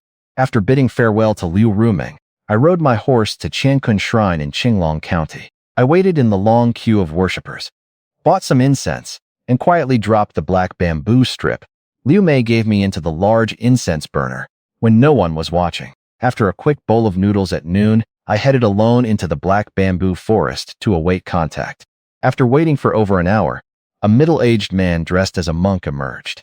He produced a matching black bamboo slip, confirming our secret connection. He questioned my identity and the whereabouts of their leader. I assured him that Liu Mei was safe and well, explaining that the increased government crackdowns prevented her from showing herself. When he demanded proof, I reminded him that only an ally trusted with their secret methods, or the person who fired her survival flare, would know how to arrange this meeting. Sensing hidden hostility in the shadows dissipate, the monk bowed respectfully and asked for Liu Mei's instructions. I told him that she wanted them to preserve their strength and avoid exposing themselves. I added that she had placed me in charge of temporarily directing them, proposing to integrate willing members into my border guard team to grant them legal status. I clarified that they would not be serving the imperial court, but rather protecting the common people. I then inquired about their current losses. The monk reported that 42 fighters had died or taken their own lives to avoid capture, leaving 324 martial artists spread across 3 strongholds in the county. I urged him to keep everyone safe and low profile. The monk introduced himself as Monk Bu Jie, a temple guardian at Yongchang Temple. Trusting me completely as their leader's benefactor, he offered their full support. I then brought up the issue of the Japanese kidnapping local women. Monk Bu Jie admitted that he knew of the abductions, but had held back from investigating to prevent complicating their sect's hidden operations. I asked him to mobilize the vast information network of the Green Lotus sect to help me pinpoint where the captives were being held, assuring him that I had my own methods to carry out the rescue. Monk Bu Jie agreed to investigate the missing women, boasting that his martial artists were far better at uncovering intelligence in the underworld than the military scouts of the Azure Dragon Army. I countered his arrogance by pointing out the strategic flaw of the Green Lotus sect. I explained that while an elite fighter could easily defeat several commoners, a small band of 300 experts would inevitably be overwhelmed by thousands of disciplined soldiers under a volley of arrows. I noted that by focusing only on elite recruitment, their sect had failed to build a mass foundation among the ordinary people who formed the true bedrock of the world. I promised that with my guidance, their sect could be transformed into a force powerful enough to deter the imperial court within 3 years. Hearing me casually refer to Liu Mei by her intimate childhood nickname, Liuer, Monk Bu Jie was taken aback and concluded that our relationship went far beyond mere friendship.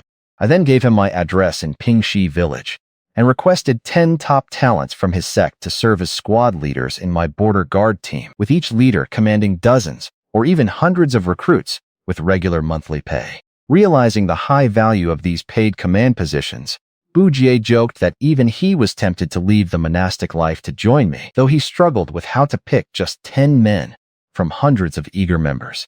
When Bu Jie remarked that our roles had reversed and that I had cleverly drawn him in, I claimed that I was only seeking practical defense rather than building an army of killers. However, uttering the phrase assassin group sparked a realization in my mind. A covert unit of elite fighters would be the ultimate instrument to maintain absolute authority over my subordinates through benefits, discipline, and the quiet threat of swift retribution against any betrayers. Convinced by my close ties with Liu Mei, Monk Bu Jie offered his full loyalty, placing all 300 fighters at my disposal, as long as their missions did not harm the Green Lotus sect. I brushed off his assumptions about our deep bond with an indifferent smirk, keeping the fact that we had only shared a single night together to myself. I finalized the agreement with Monk Bu Jie regarding the Green Lotus sect members. I maintained that only 10 men could serve as squad leaders to avoid an overabundance of commanders, while any other members who wished to join the border guard team would start as ordinary guards with opportunities for promotion based on merit. When Bujie asked about compensation so the men could support their families, I assured him that everyone on the team would receive a regular salary and performance rewards. I demanded 10 authoritative martial artists capable of quickly drilling peasant recruits into disciplined fighters. Confident that Lu Mei was fully aligned with me, I confirmed that she had approved our partnership, and Bu Ji promised to deliver answers within 2 days. I then rode straight to the general's mansion to speak with Chen Hualong before returning to my village. When I arrived, the general was seething with rage. I pretended not to care, but he slammed the table and vented his fury anyway. He revealed that, during a recent military contest against the Rongdi commander, his soldiers had suffered humiliating defeats in successive duels, devastating the morale of the Azure Dragon army. I told him plainly that the Rongdi warriors possessed superior raw fighting strength. I argued that refusing to acknowledge their own shortcomings would only guarantee total disaster when foreign invaders attacked in full force. Enraged by my blunt assessment, Chen Hualong reached for his sword, threatening to cut me down. I made a show of excusing myself to leave, but he ordered me to stop. Chen Hualong revealed that he had agreed to a rematch in 2 months against the Rongdi general, Bao Luer. He insisted that, as the army's 5th-rank instructor, I bore the responsibility of training the troops to ensure a victory. Seeing an opportunity to extract resources, I sighed and claimed that while 2 months was enough time to transform the soldiers' combat effectiveness, I was completely overwhelmed by having to build the border guard team from scratch without grain, weapons, or funding. Feigning helplessness, I said I had to leave to beg for provisions, deliberately ignoring the general's darkening scowl as I pressured him to supply my new unit. Seeing that I would only act if offered incentives, Chen Hualong gave in and asked what I wanted, warning me not to make excessive demands due to his tight military budget. I told him that while I could source grain and weapons on my own, I desperately needed mounts for my force. I opened negotiations by asking for 1,000 farm horses.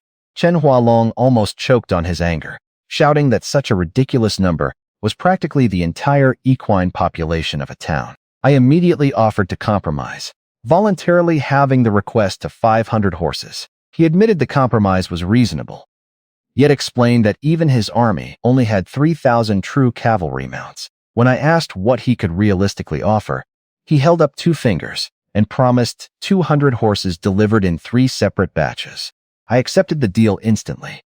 Realizing I had used the classic strategy of aiming impossibly high just to secure a modest target, Chen Hualong cursed my cunning with a laugh. He ordered me to draft an effective training regimen right away to elevate his army's combat strength before the upcoming rematch in 2 months.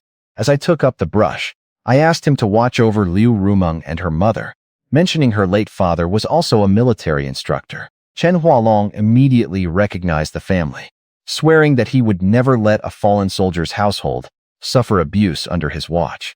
He then mentioned that he had handed the investigation into the abducted women over to Lin Dongfeng, noting that the imperial official had curiously asked questions about me. I brushed off the comment casually, claiming Lin Dongfeng had probably just heard rumors of my competence. Inwardly, however, cold alarm bells rang. Given my secret ties with Lu Mei and the Green Lotus sect, drawing the personal scrutiny of such a dangerous imperial investigator was a severe threat. I quickly drafted a comprehensive military training plan based on paired sparring, functional physical conditioning, and realistic hand-to-hand combat, rather than repetitive, rigid drills. With the plan delivered and the 200 horses secured, I mounted my horse and rode out of the county town, heading straight back to Dongming Town to handle my next steps. Arriving in Dongming Town in the evening, I visited the Kangbing weapon shop and found Yu Mengdi looking pale and listless, sensing the faint scent of blood. I questioned her and discovered that she had been injured. She explained that she had confronted an arrogant Japanese swordsman who wounded her with concealed darts during the clash. Furious at the boldness of these foreign intruders, I swore to avenge her. Her maid revealed that the culprit was named Guihai Yichuan, who frequented the Drunken Red Pavilion each night to drink. I told Yu Mengdi to focus on preparing our promised shipment of weapons while I handled the swordsman. warning me of his underhanded tactics. She expressed concern for my safety. I smiled and told her maid to visit the town gate early tomorrow morning to see the final outcome. Leaving the shop, I went straight to He Pingan's residence. After passing the maid Chuiju, I found the magistrate sitting gloomily inside his study. I asked him to mobilize the town's wealthy households to secure a proper base camp for the border guard team, and he agreed to handle the arrangements within 2 days. He Pingan then handed me a letter, sharing a humiliating incident. While he had been busy leading the raid to capture Ma Dashan, a local bandit chief named Zhenshin Dao had raided the town jail, tied up the remaining guards, and freed all the imprisoned outlaws. He had even left behind a mocking note of thanks. I pointed out that since the bandit leader only tied up the guards, rather than killing them, he was still cautious about provoking the authorities into total war. I urged He Pingan to throw his full support behind the border guard team, so we could clear out these nearby mountain bandits once our training was underway. Finally, I advised him that before reporting the jailbreak to the county magistrate, he urgently needed to purge his own ranks, as the presence of internal spies made it impossible to maintain real security. I explained to He Pingan that the timing of the jailbreak during our raid on Ma Family Village was far too coincidental, proving someone close to him was leaking intelligence to Zhenshin Dao. Terrified for the safety of his family, He Pingan asked me for guidance. I assured him that, once the border guard team was fully organized, I would assign a dedicated detachment to protect him and secure the town. To catch the informant right now, I leaned in and whispered a trap based on feeding false information to his inner circle. Relieved by the plan, He Pingan promised to gather the town's wealthy merchants tomorrow to raise funds and grain for my team. I suggested he promise these merchants free armed escort services for their merchant convoys in exchange for their early contributions. Impressed by my pragmatic methods, He Pingan urged me to pursue the imperial examinations to seek high civil office. I dismissed the suggestion, knowing that in an era teetering on dynastic collapse, high rank meant nothing without real military strength, arms, and food to survive the impending chaos. Leaving the study, I found He Xianqi waiting for me outside in white attire with her maid, Cuiju. Cuiju handed me 4 food boxes, pointing out that her mistress had personally baked the pastries for me. He Xianqi blushed and scolded her maid, while I accepted the gift with polite gratitude. Aware of her growing affection for me, I tried to make a swift exit to avoid complicating our relationship, wary of having the controlling He Pingan as a future father-in-law. Sensing my haste, He Xianqi asked with a soft sigh if our connection had grown distant. I stopped, forcing a gentle smile, and reassured her that we remained close friends, explaining that my recent obligations had simply left me overwhelmed with work.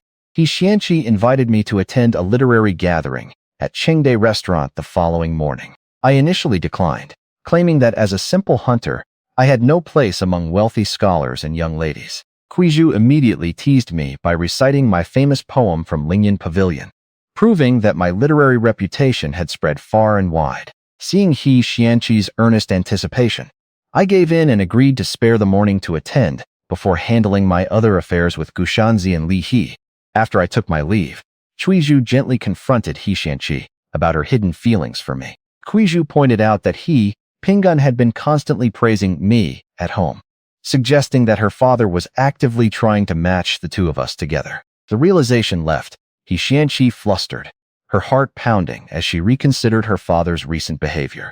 Meanwhile, I rode Wu Jue out of town along the dark main road toward home.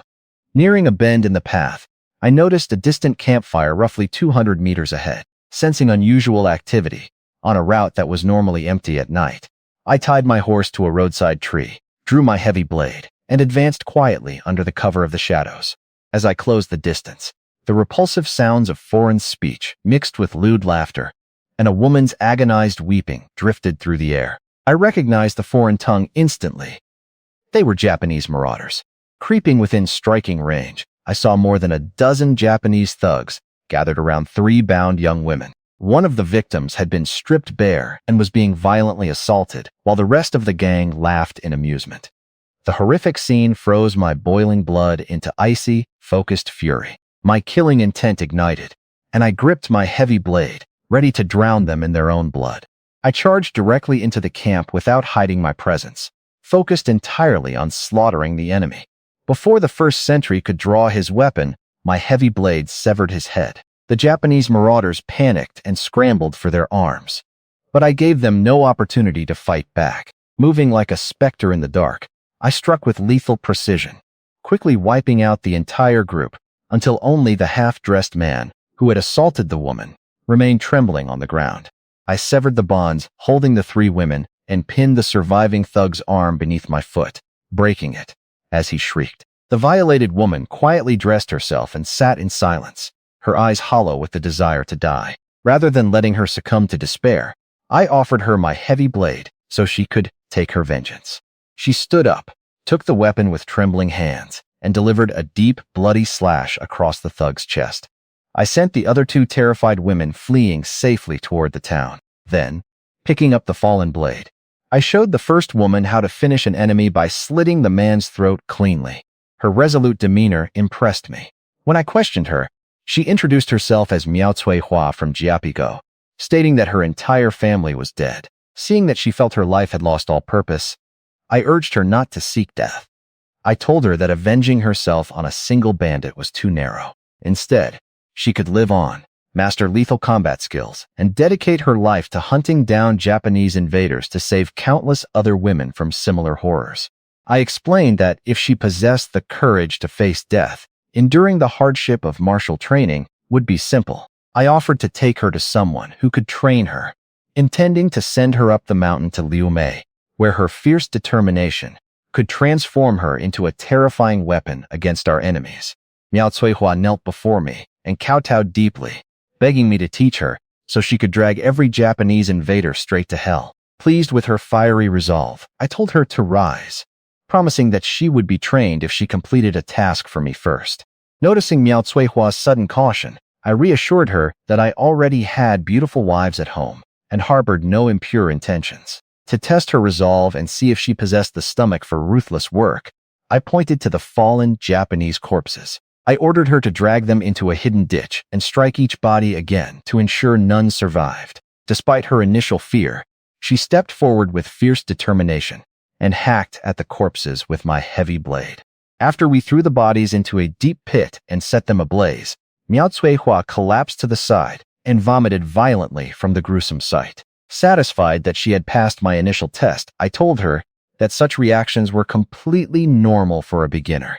I instructed her to go home, pack her belongings, and meet me in Pingxi village tomorrow night, so I could take her to begin her true training. Riding back to the village, I stopped by Yang Yumei's house to share some delicate pastries he Xianqi had given me. Yang Yumei welcomed me with open arms, eager for intimacy after our recent passion. Though tempted, I controlled myself and asked about our village recruitment. She reported that while many men were eager to join, only 4 or 5 could read and write. I told her that was plenty, and asked her to record their names, instructing her to coordinate with Master Chen in the morning to inventory incoming supplies from the town. She gently reminded me not to neglect our home and fields while building the border guard team, and I promised her that our family life would never be forgotten. I considered heading up the mountain to deliver pastries to Liu Mei, but decided against running after a woman who had treated our encounter as a mere transaction. Instead, I decided to wait and take Miao Hua up to her tomorrow. Returning home late, I noticed my mother was asleep, while Su Mushu and Pan Chao Chiao were whispering together in the storeroom. I quietly entered my own room and lit the candle, waking Su Muyue. Overjoyed by my return, she rushed to fetch hot water and knelt to take off my shoes. When I tried to stop her out of care, she looked up with an anxious, slightly aggrieved expression, begging to know if she had displeased me and promising to obey my every wish. Seeing Su Muyue's anxiety, I allowed her to wash my feet carefully. When I brought up giving my mother a grandchild, she blushed and admitted that she was unwell tonight. Instead, she offered to call her twin sister, Su Mushu, who had been shyly waiting for her turn to serve me. Delighted by her thoughtfulness, I urged her to bring her sister over, wanting to treat both of them with equal care. I quickly decorated the room with leftover red candles and auspicious paper cutouts to create a proper bridal atmosphere. Su Mushu walked in with a flushed, bashful face. Remembering that she was the very first person I saw upon arriving in this world, I embraced her with deep tenderness. We consummated our marriage that night, and I made sure to be gentle so she felt cherished and safe. The next morning, Sumushu woke early and shyly asked if she might be pregnant. I kissed her and teased that, while one night might not be enough, we would continue working on it. Once my schedule eased up, after dressing and preparing my mount, my mother pulled me aside to speak in private, while Sumuyu sensibly led Pan Chao Chao out of the room. My mother revealed that Master Chen had visited her about the incident in the village. To my surprise, she assumed Yang Yume had fabricated the story about us sleeping together purely out of self-sacrifice to clear my name from murder accusations. Realizing this misunderstanding played perfectly in our favor, I chose not to correct her. I told her that Yang Yume and I were genuinely in love, pointing out that abandoning her now would destroy her life and reignite suspicions against me. Comparing Yang Yume's loneliness to my mother's own hardships as a widow, I asked her to show compassion. Moved by concern for my safety and understanding the girl's plight, my mother agreed to let Yang Yume join our family, though she insisted on setting strict conditions before welcoming her into our home. My mother insisted on meeting Yang Yume to set clear expectations before allowing her into our household. To avoid direct conflict, she agreed to bring Master Chen along as a mediator. Before heading out, I pulled Pan Chao Chao aside and instructed her to quietly keep watch over my mother today and report back to me tonight on everything that happened. I then rode over to Yang Yume's courtyard to give her a heads up. When I arrived, a village man was talking with her, but he quickly ran off upon seeing me. I playfully teased her about talking to other men before warning her about the upcoming visit from my mother and Master Chen. I reassured her that my mother had essentially accepted our relationship, advising her to simply agree with whatever my mother said to keep the peace. Seeing that Yang Yume looked troubled, I took her hand and encouraged her to share what was on her mind. She hesitated before explaining that she wanted to return to her maternal home for a visit. Since the death of her late husband, she had lacked the courage to face her family. But being with me gave her newfound confidence. She then revealed the real crisis troubling her family. Her younger brother had sent a letter warning that their local village chief was trying to force them to sell their downhill fertile land at a drastically low price. Her father refused, creating serious tension, and this corrupt village chief was known to be vindictive and ruthless. Hearing her distress, I immediately told her not to worry over such a small matter. I promised to personally lead men to her village in a few days to resolve the issue and protect her family. However, I reminded her to keep this matter completely secret from my mother, who was already worried about unfortunate complications. Overwhelmed with gratitude, Yang Yume looked at me with tears in her eyes, feeling that meeting me was the greatest blessing of her life. I embraced Yang Yume and playfully demanded real sincerity tonight, in return for solving her family crisis, which earned me a teasing pinch on my thigh. Leaving her courtyard, I rode toward town to attend the literary gathering He Xianqi had invited me to. Though I initially viewed the event as a tedious gathering of pampered youths, I quickly realized it was the perfect opportunity to raise funds for my border guard team from wealthy young masters and ladies, with He Xianqi serving as the ideal partner to help draw them in. Arriving at the He Manor, I found He Xianqi dressed elegantly and Kuizhu wearing a rare pink dress. Suizhu remarked that my sharp black attire and cinched belt made me look more like a gallant knight-errant than a scholar. We handed my horse to the servants and walked together toward Chengde Restaurant. Along the way, seeing the restaurant reminded me of an old promise to hunt a bear for shopkeeper Liu to harvest its medicinal gall, which I had forgotten during my recent busy schedule. As we approached, a filthy beggar blocked our path. Chuizhu moved to shoo him away with disgust, and He Xianqi prepared to offer some coins to send him off. I stopped them, recognizing the man as Li He. Dropping to his knees, Li He surrendered his life to me, begging me to heal his crippled leg and promising absolute obedience. He consoled himself with the thought that Gushanzi had promised to make him the king of beggars rather than an ordinary beggar. When I asked about Gushanzi's whereabouts, Li He explained that the old man had gone off to quietly eliminate future worries on my behalf. I instructed Li He to stay near Chengde Restaurant, promising to arrange meals so he would no longer starve while begging. After Li He limped off, Chuizhu expressed surprise at my wide circle of acquaintances, while He Xianqi defended my deep connections. We entered Chengde Restaurant, where the entire second floor had been booked out by the wealthy youth. Xianqi excused herself to greet her close female friends, leaving me to wander on my own, while I quietly prepared myself for any arrogant fools who might come looking for trouble. Shopkeeper Liu greeted Xianqi warmly, confirming that the second-floor venue was fully prepared for the young masters and ladies. I stepped forward to greet him, deeply grateful for his early support when I first arrived in this world. Shopkeeper Liu respectfully addressed me as Lord Li, mentioning that he had already offered his support to the town overseer for my border guard team. I insisted he still treat me as a younger brother, promising that our friendship remained unchanged. I also assured him that I would soon hunt the bear gall he needed, proudly stating that no one in the county was better suited for the task. Following Xianqi to the second floor, I found the walls covered in pretentious poems and paintings. Uninterested in the awkward mingling of wealthy youths, I sat quietly in a corner sipping tea, waiting for a chance to raise funds for my unit. Shortly after, Kuizhu came over to tell me that Xianqi wanted to introduce me to her circle. I put on a warm smile and walked over as Xianqi introduced me as her savior. A baby-faced girl in red teased Xianqi about her obvious affection for me, causing her to blush.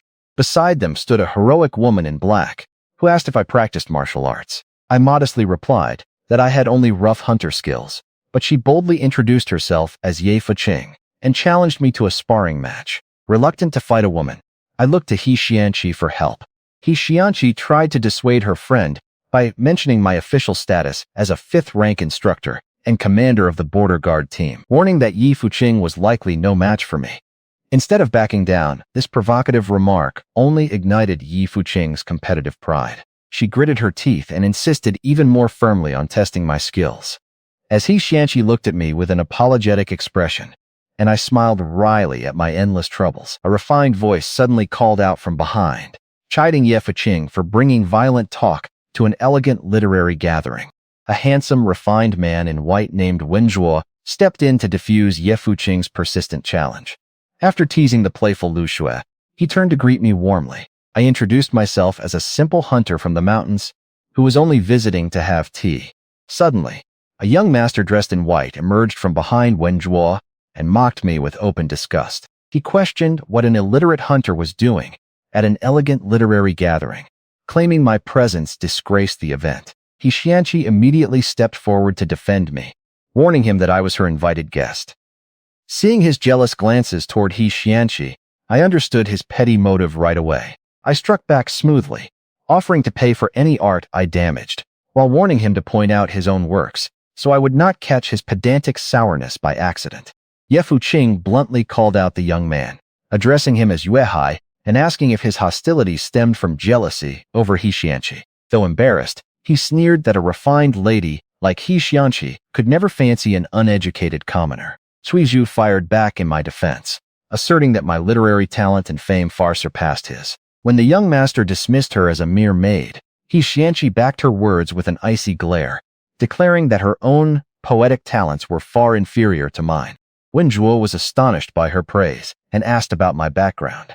With quiet pride, Xianqi asked if he had heard of the famous poem Sympathy for the Peasants, circulating from Qinglong County. Wenjuo gasped in disbelief, staring at me as he asked if I was the true author. I gave a polite cupped hand salute and admitted to being the poet behind the verses, shooting a mocking glance at my rival.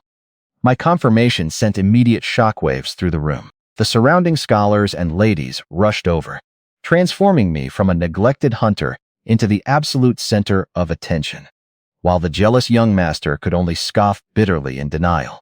When the young master sneered that he could never understand lowly farmers, I fired back without hesitation. I pointed out that his clothes, food, and daily luxuries all came from the hard labor of those very farmers. I even reminded everyone that the founding emperor of the Dagon dynasty rose from humble origins, subtly cornering him into treasonous territory if he dared maintain that farmers were base and lowly. My sharp counterattack left him completely speechless, and the onlookers marveled at how effectively I dismantled his arrogant posturing. Seeing the tension escalate, Lu Xue tried to mediate by suggesting that he should not bully a newcomer like me. I immediately scoffed at the idea that a useless rich kid who relied entirely on his father's influence was even capable of bullying me. Pushed past his breaking point, he roared that I was looking down on the entire Dongming literary society. I smoothly diffused his broad accusation by stating that I had great respect for the talented scholars led by brother Wenjuo, and that the only person in the room I despised was him. My sharp tongue caused Ye Fuqing to spit her tea in laughter, while others struggled to hide their amusement. Furious and humiliated, the young master demanded a poetry duel with Wenjuo acting as the judge. When Ye Fuqing asked about the phrase, "a frog at the bottom of a well," I explained with a mocking grin that it referred to narrow-minded fools who believed the tiny opening of their well was the entire world. He then formally bowed to Wenjuo, declaring that he had to challenge me to restore the honor of Dongming scholars. He Xianqi quickly intervened, calling him out for initiating the conflict through petty arrogance. Cornered, he accused me of hiding behind women and demanded I face him like a man. Wenjuo urged me to accept the bet, eager to witness what other poetic masterpieces I could produce after sympathy for the peasants. I readily agreed to the wager, but insisted that any real contest needed high stakes. Looking at my opponent provocatively, I added that, rather than winning honor for the town, his foolish challenge was nothing more than pulling a millstone with his bare bottom exposed, bringing complete embarrassment upon himself. My crude phrase left everyone speechless, causing He Xianqi and Kuizhu to blush in embarrassment. When Ye Fuqing curiously asked what I meant, I casually explained that it described someone making a complete fool of themselves in public. The onlookers burst into laughter, thoroughly humiliating my opponent. Desperate to trample me underfoot, he proposed that whoever lost the competition should simply leave the gathering. I immediately refused, pointing out that his departure held no value for me. I mocked him as layman Lamo, stating that since I was the famous author of Sympathy for the Peasants, I would not accept a challenge from someone without renowned works, unless real money was placed on the line. Stung by my words, he pulled out a 500-tael silver banknote and slammed it onto the table, betting that I could not defeat him in poetry. Seeing the large sum of silver, my interest flared, as this was the perfect prize to fund my border guard team. I asked Wenjuo to serve as our impartial witness. Wenjuo agreed, deciding that, without a fixed topic, both of us were free to compose whatever we liked. Hoping for another masterpiece from me to elevate Dongming Town's literary reputation. With He Xianqi's approval, Kuizhu stepped forward to grind my ink. As my rival made an elaborate show of preparing his brush, I wrote down my lines in mere moments and sat back leisurely to sip tea. Seeing me finish so rapidly while my opponent agonized, scratching his head and sweating in deep thought, the onlookers grew nervous. Ye Fuqing asked if I had simply scribbled nonsense to finish quickly. I replied that true poetry flowed naturally like liquid silver, rather than requiring labored strain, a sentiment that Wenjuo enthusiastically endorsed. When my opponent finally blew the wet ink dry on his paper, Wenjuo asked who would present their work first. I generously told him to let layman Lamo go first, claiming my verse would soar like a great bird and easily crush his modest sparrow-like effort. Wenjuo picked up the young master's paper, furrowed his brows slightly, and read aloud his simple lines, describing a Dongming beauty who spent her leisure playing chess. My opponent's poem turned out to be nothing more than shallow, blatant doggerel, confessing his affection for He Xianqi. While a few onlookers hypocritically praised it, I felt almost embarrassed for him. Even He Xianqi lowered her head in awkward discomfort at the overly direct declaration. Wenjuo turned to me with great anticipation, and I gestured for him to read my work. The moment his eyes scanned my page, his expression turned to utter shock and reverence. Lu Xie urged him to read it aloud for everyone to hear. Wenjuo took a deep breath and recited my verse with booming resonance, delivering lines that called upon the wind, thunder, and heaven to bestow true talent upon the realm without restraint. The powerful poem stunned the entire room into absolute silence. The vast gap between our verses made it impossible for even his closest supporters to defend him. My rival stood pale and utterly defeated. Not only was his literary pride shattered, but he was also facing the loss of 500 taels of silver, an enormous sum that stretched his family finances to the limit. I asked the gathering how my work compared to his poem. Wenjuo admitted that my masterpiece was beyond comparison, stating that no one present could match it. Lu Xue and Ye Fuqing agreed, remarking that my literary talent had far surpassed their expectations.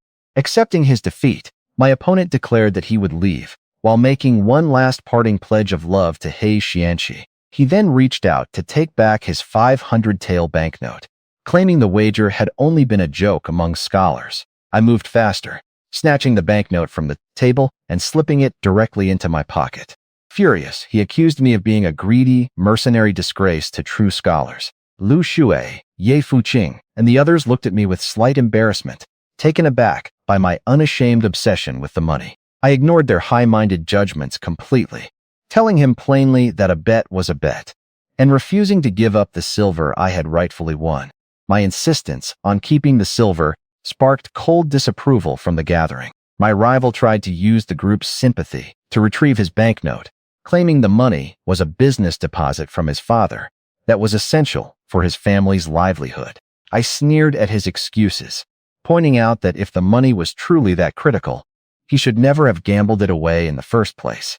I then openly announced to the entire gathering that I needed the funds for a greater cause, offering to take on any other young masters in poetry wagers as long as they put up the coin. Wenjue scolded me for turning their literary event into a gambling house, while Lu Shui mocked me for making up excuses to mask pure greed. Before the criticism could worsen, He Xianqi stepped forward to defend me. She revealed that I was a 5th-rank instructor of the Azure Dragon Army, tasked by General Chen Hualong to form the border guard team to protect the local borders and people. She explained that the general had provided neither soldiers nor silver, forcing me to secure all necessary resources entirely on my own. Seizing the moment, I put on a somber, self-sacrificing demeanor, pretending that I did not mind their misunderstandings, as long as my duty was fulfilled. When Wenjue asked about my true purpose, I explained that with great power came great responsibility, and that a strong border guard team would eradicate mountain bandits and defend the land against foreign invaders. Moved by my noble ambition, Wenjue praised my vision and offered his full backing for my cause. Lu Shui apologized sincerely for her earlier doubts, gazing at me with newfound admiration, while He Xianqi watched on with subtle jealousy. The martial artist Ye Fuqing excitedly demanded to join the border guard team, threatening to challenge me every morning if I dared refuse her. I welcomed her to join as long as she could persuade her family, and Wenjue promised to send a substantial gift to support my new force soon. Just as my rival stood forgotten and thoroughly humiliated in the corner, a loud commotion and the crashing sound of shattered porcelain suddenly echoed from the first floor below. Hearing a violent commotion below, Ye Fuqing rushed downstairs first, and the rest of us followed.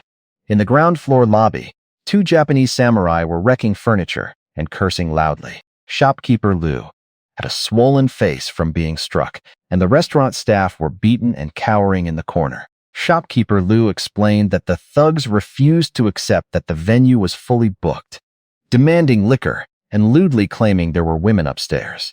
Spotting the young women descending the stairs, the samurai made vulgar advances toward Ye Fuqing. Enraged, Ye Fuqing attacked one of the men, matching him blow for blow. Wenjue threatened to report them to the local authorities. But the second samurai laughed with contempt. Drawing his katana, he mocked the scholars as cowards and challenged any real man among them to step forward.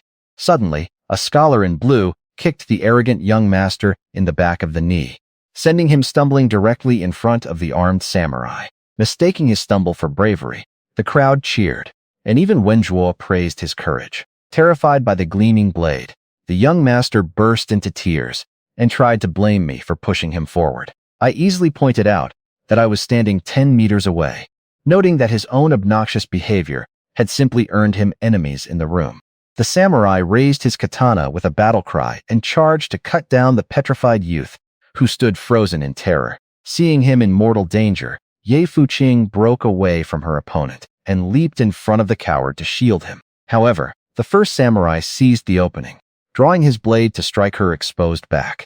With both samurai converging on her and the spectators screaming in horror, Ye Fuqing prepared to face a severe wound.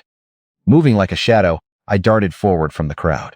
I shoved Ye Fuqing out of harm's way, gracefully dodged the incoming slash, and kicked the trembling young master to a safe distance, refusing to let foreign thugs run rampant on our own ground. I smiled at Ye Fuqing and gave her a thumbs up for her bravery, inviting her to find me in Pingxi village to join the border guard team. I told the scholars that while literature had its place, a man's primal ability to defend himself lay in his fists. Facing the two samurai, I gestured for them to attack together. The two thugs charged at me with their blades raised, howling fiercely. Moving like a flash of lightning, I leaped into the air and unleashed a rapid flurry of kicks, sending both men crashing to the floor before anyone could process the move. One clutched his bruised chest, while the other nursed a heavily swollen face. The entire room erupted into applause, with Wenjuo leading the cheers. Ye Fuqing watched in deep admiration, determined to join my team, while Lu Shui looked at me with open infatuation and offered to accompany her. I approached the defeated thugs as they struggled to their feet. When I demanded to know who he was, the leader proudly introduced himself as Guihai Yichuan. My eyes narrowed as I recognized the name of the swordsman who had injured Yu Mengdi. Knowing that he was already a marked man who would not survive the night, I chose not to kill him openly in public. Instead, I forced both men to bow and apologize to shopkeeper Lu and Ye Fuqing before slinking away in humiliation. Wenjuo praised my martial prowess, grandly declaring that driving off the marauders was the proudest moment in the history of the literary society. He promised to consider joining my unit in the future, through He Xianqi's contact. As the gathering dispersed, He Xianqi approached me with a bright smile. I teased her about whether I had caused trouble with her suitor, but she dismissed him and thanked me for my kindness. Just then, Lu Shua walked over and presented me with a delicate bluish-green jade pendant, carved with her name. She boldly told me that I could bring the pendant to her residence whenever I needed help, teasingly asking He Xianqi if she was jealous. Leaning close with a sweet fragrance, Lu Xiao asked me to teach her martial arts in the future to keep her safe, while He Xianqi watched our interaction with subtle unease. After Lu Xie left with a flirtatious parting look, I pocketed the jade pendant she gave me. When He Xianqi noted that the token represented an invitation to visit, I joked about selling it for silver instead, explaining that I had no time for casual poetry chats. I used the moment to ask He Xianqi which families in town were wealthy enough to support my border guard team. She listed Lu Shui, Li Shuyao, and Wenjuo as the richest households. When I inquired why Zhao Gong, the eldest son of the Zhao family, had not attended the literary gathering, He Xianqi explained that his arrogant demeanor clashed with Wenjuo. I mentioned my good relationship with his younger brother, Xiao Dian, but Quizu revealed that Xiao Dian had once harassed a young lady in the street years ago and was beaten by the magistrate. Seeing their history, I decided not to introduce them and escorted the two women safely back to the He Manor. I remained in town to handle two urgent matters, killing Guihai Yichuan tonight to avenge Yu Mengdi and checking on Zhao Dian. After a quick meal, I walked toward the Zhao residence and found a massive crowd gathered outside the main gate. Zhao Dian was bound hand and foot, kneeling on the ground with a battered, swollen face. Standing over him was his well-dressed older brother, Zhao Gong, who furiously accused him of stealing family funds and threatened to hand him over to the authorities. Zhao Dian spat back defiantly, claiming that as a son of the family, his father's wealth belonged to him too, and mocked Zhao Gong's petty competence. Losing control, Zhao Gong grabbed a whip from a servant and raised it to strike his helpless brother. Seeing this, I flicked a pebble with lethal precision into Zhao Gong's wrist. The whip dropped instantly as Zhao Gong shrieked in pain, his wrist swelling rapidly. While Xiao Gong raged and ordered his guards to search the crowded onlookers, Xiao Dian laughed hysterically, declaring that even heaven was punishing his brother and swearing revenge. Watching Zhao Dian's reckless defiance, I shook my head at his foolish stubbornness and prepared to step in to help him once more. I crushed a small pebble into fragments and flicked them with precision, striking Zhao Gong across his body until he shrieked in pain and retreated into his courtyard in a panic. Zhao Dian laughed wildly in triumph and locked eyes with me through the crowd, showing deep gratitude. Acknowledging him with a nod, I quietly slipped away from the scene. A cloaked man approached and introduced himself as Chu Qiao, sent by monk Bu Ji. He explained that Bu Jie was making solid progress investigating the kidnapped women, and had assigned him to serve at my side. When I asked about his martial rank, Chu Qiao confidently claimed to be among the top 20 experts of the Green Lotus sect. To test his true capabilities, I assigned him a mission to execute a target tonight, stating that if I had to intervene personally, he would be sent back. I told him the target was the Japanese swordsman Guihai Yichuan, who frequented the town brothel each night. I warned him about Guihai Yichuan's concealed throwing darts and demanded the enemy's severed head delivered to me outside the Kangbing weapon shop. Chu Qiao accepted the task without hesitation, assuring me that he wore a disguised mask to carry out the assassination without exposing his identity. I spent the rest of the evening listening to a local storyteller before riding over to the Kangbing weapon shop. Inside, Yu Mengdi and her maid were reading together. The maid glared at me with annoyance, complaining that she had waited at the town gate that morning, like an idiot, without seeing anything. I apologized with a wry smile and promised that if she checked the town gate early tomorrow morning, she would finally witness the promised result. Yu Mengdi scolded her maid for teasing me, though she playfully doubted my promises as well. I placed my heavy blade on the table, vowing that I had stayed overnight in town specifically to fulfill my word, staking my very weapon on it. Yu Mengdi told me to put the blade away, and the maid served me tea, while warning me never to break a promise to her mistress again. Yu Mengdi then informed me that the weapons I requested were already in transit across the mountain roads. When I voiced concern about mountain bandits intercepting the shipment, she scoffed, explaining that the arms were transported under the imperial banner. She noted that while local bandits plagued the common folk with little consequence, raiding imperial cargo would bring swift and total destruction from the military. I remarked with sarcasm on the court, prioritizing its own goods over the suffering people. Yu Mengdi defended the imperial court, arguing that social stability and ordinary lives depended entirely on state authority. She warned me that we would remain friends as long as I served the court and the people, but would become enemies if I turned against it. I deflected the lecture, affirming that my border guard team existed to organize commoners and protect their homes. Suddenly, a distinct whistle sounded from outside. Excusing myself, I reminded the maid to visit the town gate tomorrow morning to see the truth for herself. Outside the weapon shop, a dark-faced man carrying a dripping cloth bag greeted me. I recognized Chu Qiao, who removed his disguise mask and reported that the assassination had gone smoothly without leaving any traces. I inspected the cloth bag and confirmed it held the severed head of Guihai Yichuan. Pleased with his swift efficiency, I instructed Chu Qiao to head to Pingxi village to wait for me, promising to take him to see Liu Mei soon. Carrying the head, I hurried through the alleyways toward the town gate. At the foot of the wall, I saw a solitary guard dozing on duty. Taking advantage of the lax security, I flicked a pebble against the war drum above. The crisp strike startled the guard awake, luring him down the stairs and clearing the path for me to hang the severed head.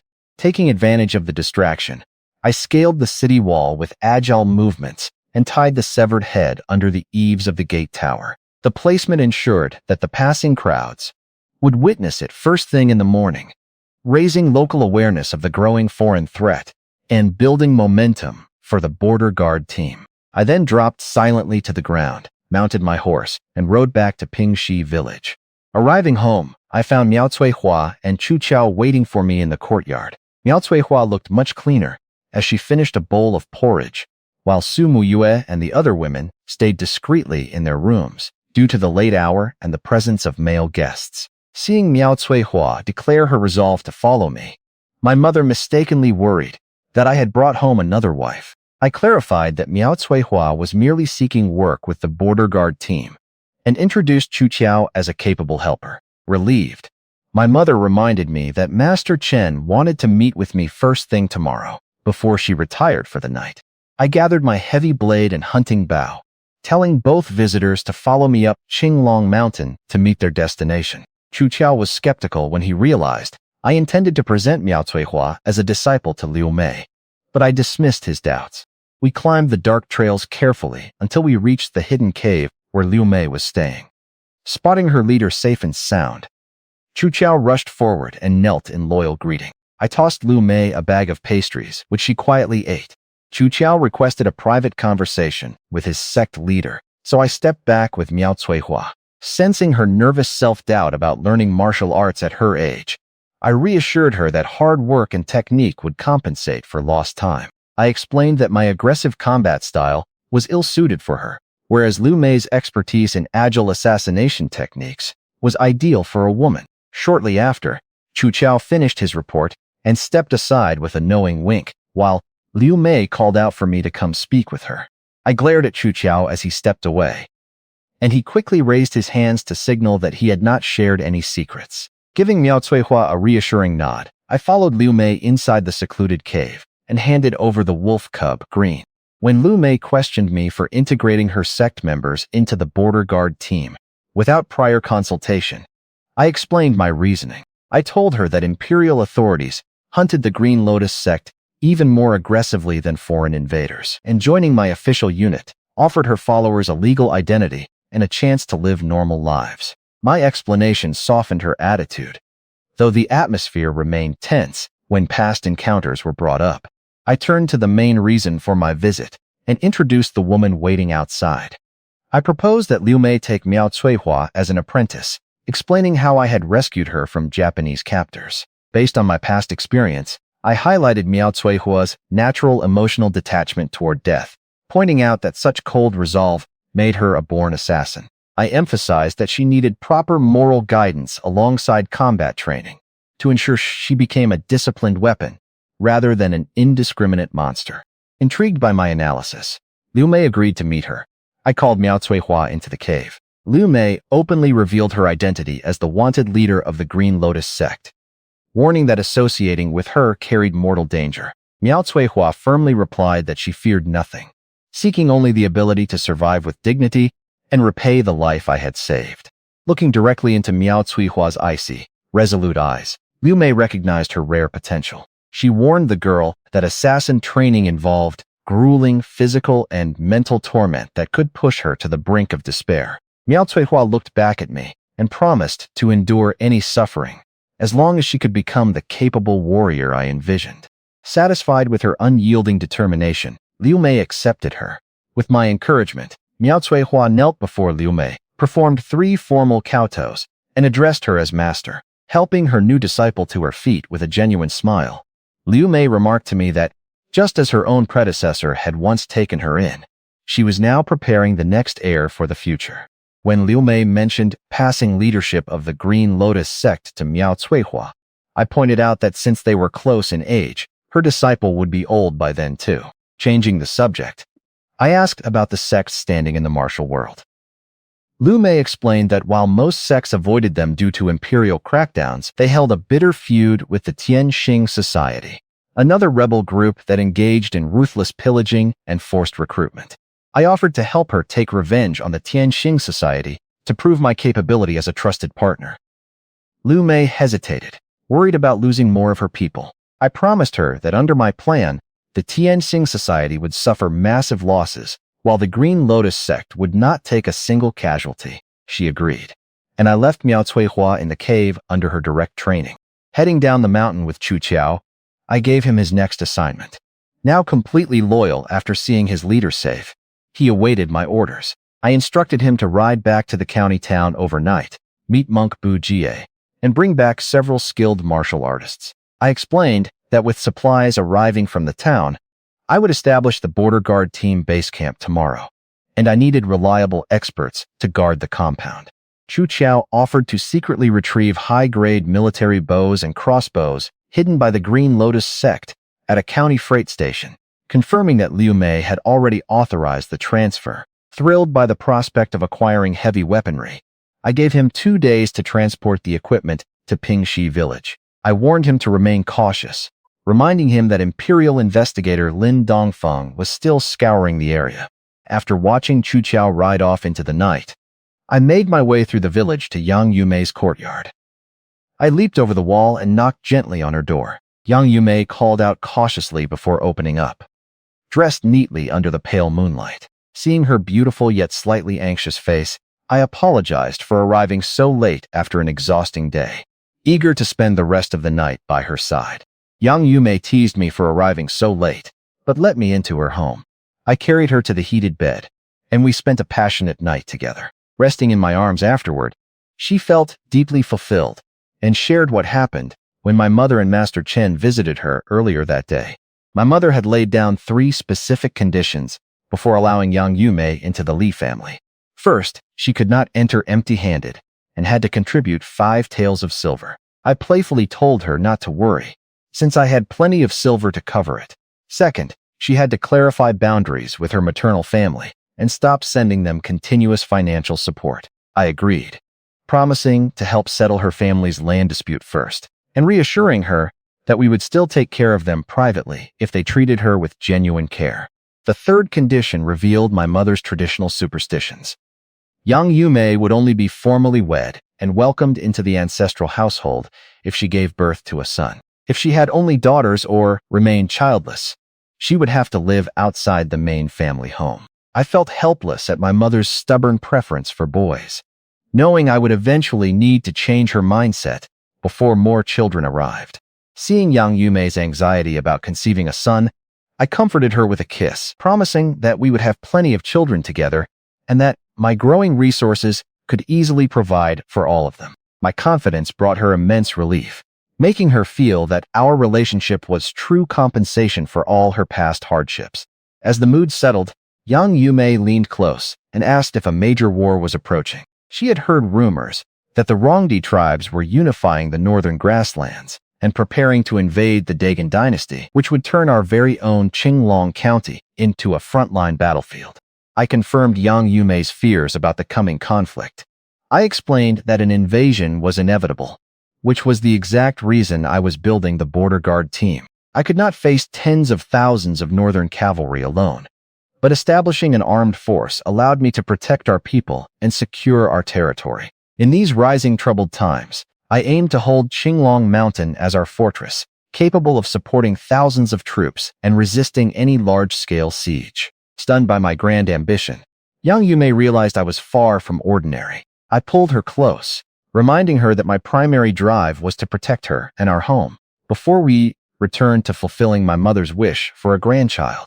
The next morning, exhausted from the night's passion, I dressed and headed straight to Master Chen's house. I found the village chief, raging at his grandson, Chen Taibao, who was kneeling in the courtyard. Master Chen begged me to save the boy, frantically claiming that Chen Taibao had ruined the daughter of a wealthy town family and was now facing threats of arrest.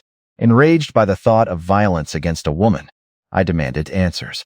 Chen Taibao quickly explained that the feelings were entirely mutual and no force was involved. Master Chen confirmed this, but complained that the girl's father was the restaurant keeper who had given the boy a job. Hearing that Chen Taibao had won over the shopkeeper's daughter through mutual affection, I gave him an approving smack on the head. Master Chen feigned grabbing a stick to beat him, but I exposed his act and handed him the stick myself, bringing an end to the charade. I helped Chen Taibao up and asked for the full situation. Chen Taibao revealed that the restaurant owner looked down on him as a poor peasant, refusing the marriage and demanding an impossible sum of 100 taels of silver as compensation under threat of reporting him to the authorities. I analyzed the situation and assured them that the boss was merely bluffing to extort money, since reporting the matter would destroy his own daughter's reputation. When Chen Taibao lamented their poverty, I scolded him for lacking backbone. Looking him straight in the eyes, I asked whether he truly loved the girl, telling him that if he did, he should take responsibility and marry her properly. Hearing Chen Taibao complain that the restaurant owner looked down on him as a poor village chief's grandson, I decided to step in and help him secure his bride. I proposed a different angle. If being the village chief's kin lacked prestige, being the sworn younger brother of the border guard team commander certainly would not. I explained to Master Chen that in these turbulent times, a small restaurant owner would gladly welcome a connection with military authority. I urged Chen Taibao to take charge of his future, telling him that working as a humble restaurant handyman would never earn his in-laws' respect. Master Chen entrusted the boy's future entirely to me, authorizing me to discipline him as needed. When I asked Chen Taibao if he wished to succeed his grandfather as village chief, he refused, finding village life too stifling. I offered to bring him into the border guard team as an administrative aide, leveraging his literacy and calculation skills. Although Chen Taibao excitedly dreamed of training in martial arts to become a battlefield general, Master Chen strictly forbade him from combat training. Desperate to preserve the family's sole remaining heir, I instructed Chen Taibao to guide me to town this afternoon so I could speak with his boss directly. Master Chen then led me north of the village to inspect the supplies delivered by the town overseer. To my astonishment, the villagers had already set up tents, built wooden perimeter fences, and organized the inventory in a lively, coordinated effort. Master Chen explained that the people had organized this work spontaneously. They took immense pride in having the border guard team stationed in their village, relying on our presence to deter mountain bandits, and praying that our force could protect their lives against the looming northern threat. Looking across the bustling campsite and the earnest faces of our villagers, I felt a profound sense of duty settle onto my shoulders. When Master Chen gravely asked if war was truly inevitable, and whether I was confident in stopping the northern invaders, I told him frankly that conflict was only a matter of time, depending solely on how fast the Rongdi tribes completed their unification of the grasslands. Master Chen resolved to take to the battlefield himself to fight the invaders, begging me to preserve the bloodline of Pingxi village. I assured him that I would do everything in my power to protect our people. I shared my fallback strategy. If open defense failed, I would lead the villagers and our core forces into the depths of Qinglong Mountain. Using the hundreds of miles of mountainous terrain, we could wage guerrilla warfare in coordination with the Azure Dragon Army to grind down the barbarian forces. Master Chen insisted that if that dark day arrived, he would stay behind to face the enemy rather than flee, threatening to take his own life on the village threshold if we tried to force him away. I steered the conversation back to our immediate preparations.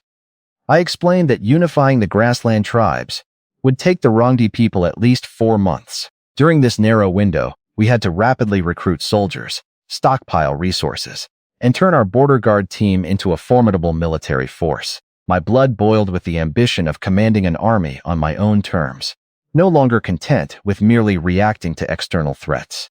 As I inspected the campsite, the laborers greeted me with deep respect. I called over an earnest young man who introduced himself as Guo Qishun from Hu Family Shed. He explained that he had traveled a long distance after hearing of my reputation, determined to enlist and contribute his strength to the border guard team. I praised his spirit and encouraged him to work hard. Master Chen noted with satisfaction that the goodwill of the people was firmly on my side, proving that our recruiting momentum was only just beginning. While discussing our next steps, I detected an unusual disturbance. I immediately dropped to the ground, pressing my ear firmly against the earth to listen closely to the approaching tremors. Listening to the earth, I identified a group of mounted riders about 10 miles southwest toward Tianxing village. Master Chen panicked, fearing a premature northern invasion, but I estimated the force at under 30 riders, suspecting local bandits on a raid. When Master Chen urged me to report to town authorities, rather than taking risks, I explained that the town constables were too slow and ill-equipped to stop a raid in progress. Determined to lead the first real battle for what I officially named the Ganlong Border Defense Team, I rushed home, equipped my heavy blade and hunting bow, and galloped toward Tianxing village on Wuzhui. Arriving at the scene, I found half the village engulfed in flames, with wounded villagers weeping in the dirt and houses destroyed. Identifying myself as a government authority to calm their panic, I demanded to know what happened. An elder stepped forward in tears, explaining that a dozen fierce bandits, armed with curved sabers, had murdered their village chief and abducted every young woman without touching grain or silver. The specific targeting of women immediately raised my suspicions, suggesting a dark connection to the foreign kidnappers operating across the county. Turning my horse around, I tracked their trail swiftly into the foothills until I caught up with them. A dozen mounted bandits were herding a line of bound, weeping village girls. Their leader was a burly, bearded man carrying a heavy ringed broadsword. As they noticed my pursuit, I halted several dozen meters away, drew my heavy blade, and demanded they release the captives and flee if they wanted to spare their lives for a few more days. When the bandit leader questioned my identity, noting that he recognized all of He Pingan's men, I raised my blade high. I declared myself the commander of the Ganlong Border Defense Team, as my warhorse reared up with a piercing battle cry. The bearded second-in-command scoffed at the name of my Ganlong Border Defense Team, ordering his men to cut off my head. A shirtless bandit charged at me with a curved blade, But before he could even close the distance, I hurled my heavy blade straight through his chest. I urged my horse forward, retrieved my weapon from the corpse, and wiped off the blood, sending a wave of dread through the remaining bandits. Enraged by the death of his man, the second-in-command ordered the rest of his crew to swarm me together. Drawing my hard bow, I unleashed 4 rapid arrows, dropping 4 bandits in an instant. As the remaining men closed in, I put my bow away, drew my scimitar, and charged into the fray. With blistering speed, I kicked 1 bandit off his saddle and cut down 3 more in rapid succession. Seeing only his trusted aide and himself left alive, the second-in-command panicked, and when the aide turned his horse to flee, I darted forward and slashed his throat. With only the second-in-command remaining, I leveled my blade at him and offered him a choice between a swift death or answering my questions. He begged for mercy, offering wealth, women, and peace, while warning that killing him would provoke his elder brother to lead the entire bandit army down from Baoshuan Peak for bloody revenge. Seeing him turn his mount to escape, I warned him that his horse could never outrun my arrows.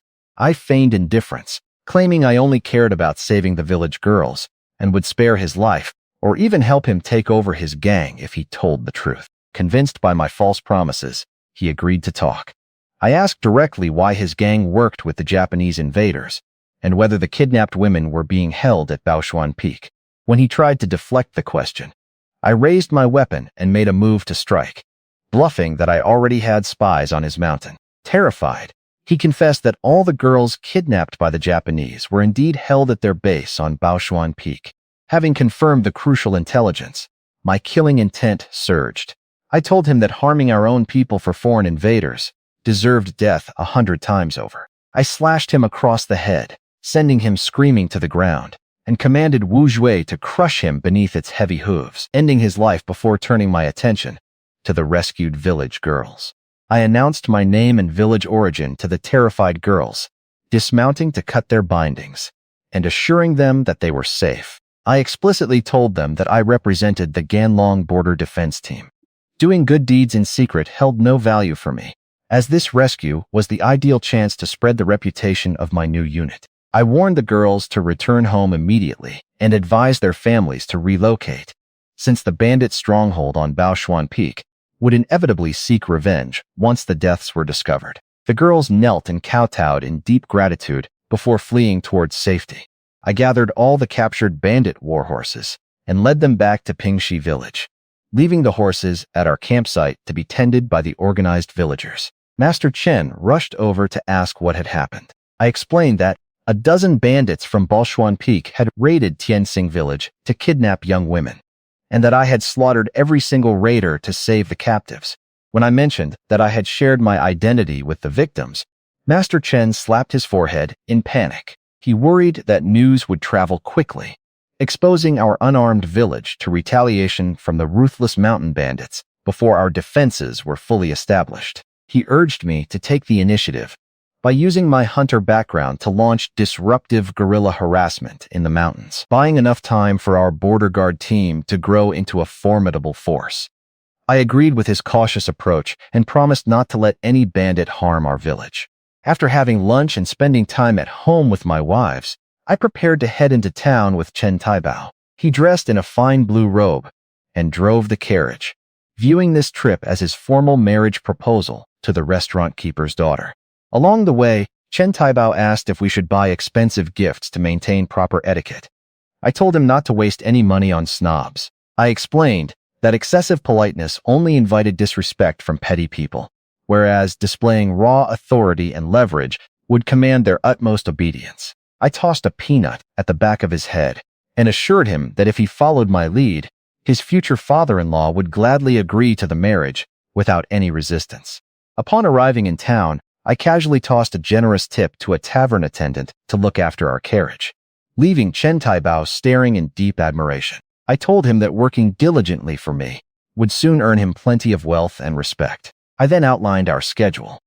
First, visiting the government office, then checking the weapon shop, and finally settling his marriage matter. At the yamen, the guards welcomed me warmly and let me pass while asking Chen Taibao to wait outside. I met with town overseer Hepingan, who initially assumed I had come to demand more silver. I clarified that I was here to report military merit and collect a proper reward. I informed him that bandits from Baoshuan Peak had raided Tianxing village to kidnap local women, but I had wiped out more than 10 raiders and rescued every hostage in the name of the border guard team. He Pingan was astonished by the news. However, he quickly dodged paying any silver reward, teasingly arguing that suppressing bandits was my inherent duty as commander. I laughed off the lost bonus, urging him to send men to clear the corpses on the road and prepare defenses. I explained that the newly recruited border guard team was not yet trained for a mountain siege, and the county had no spare troops to dispatch. He Pingan revealed that while 2 northern generals were unifying the grasslands, a third general, Chan Yuqiong, remained in Qinglong County actively bribing local nobles and officials. He Pingan granted me full authority to act independently regarding Baoshuan Peak. He promised to publicize the bandit incident to convince the wealthy town merchants that my border guard team was indispensable, which would make future fundraising much easier. I informed him that I had already instructed the villagers of Tianxing village to evacuate before taking my leave. Rejoining Chen Taibao outside, he handed me a water flask, but my cautious instincts kept me from drinking. He eagerly asked if we were heading to the weapon shop to purchase armaments for the unit. I smiled, telling him that our immediate task was to claim credit since Guihai Yichuan's severed head had been hung on the town gate last night, and I was eager to see Yu Mengdi and her maid's reaction. I brought Chen Taibao to the Kangbing weapon shop, where we found the maid Yu Er looking deeply troubled. When Chen Taibao saw her beauty, his eyes lit up, but I teased him to stay focused on his real bride-to-be. Seeing me arrive, Yu Er greeted me with warm enthusiasm. Having seen Guihai Yichuan's severed head hanging on the town gate tower, she conveyed her mistress's deep gratitude, declaring that I was a true hero. When I asked about Yu Mengdi, Yu Er's face filled with anxiety.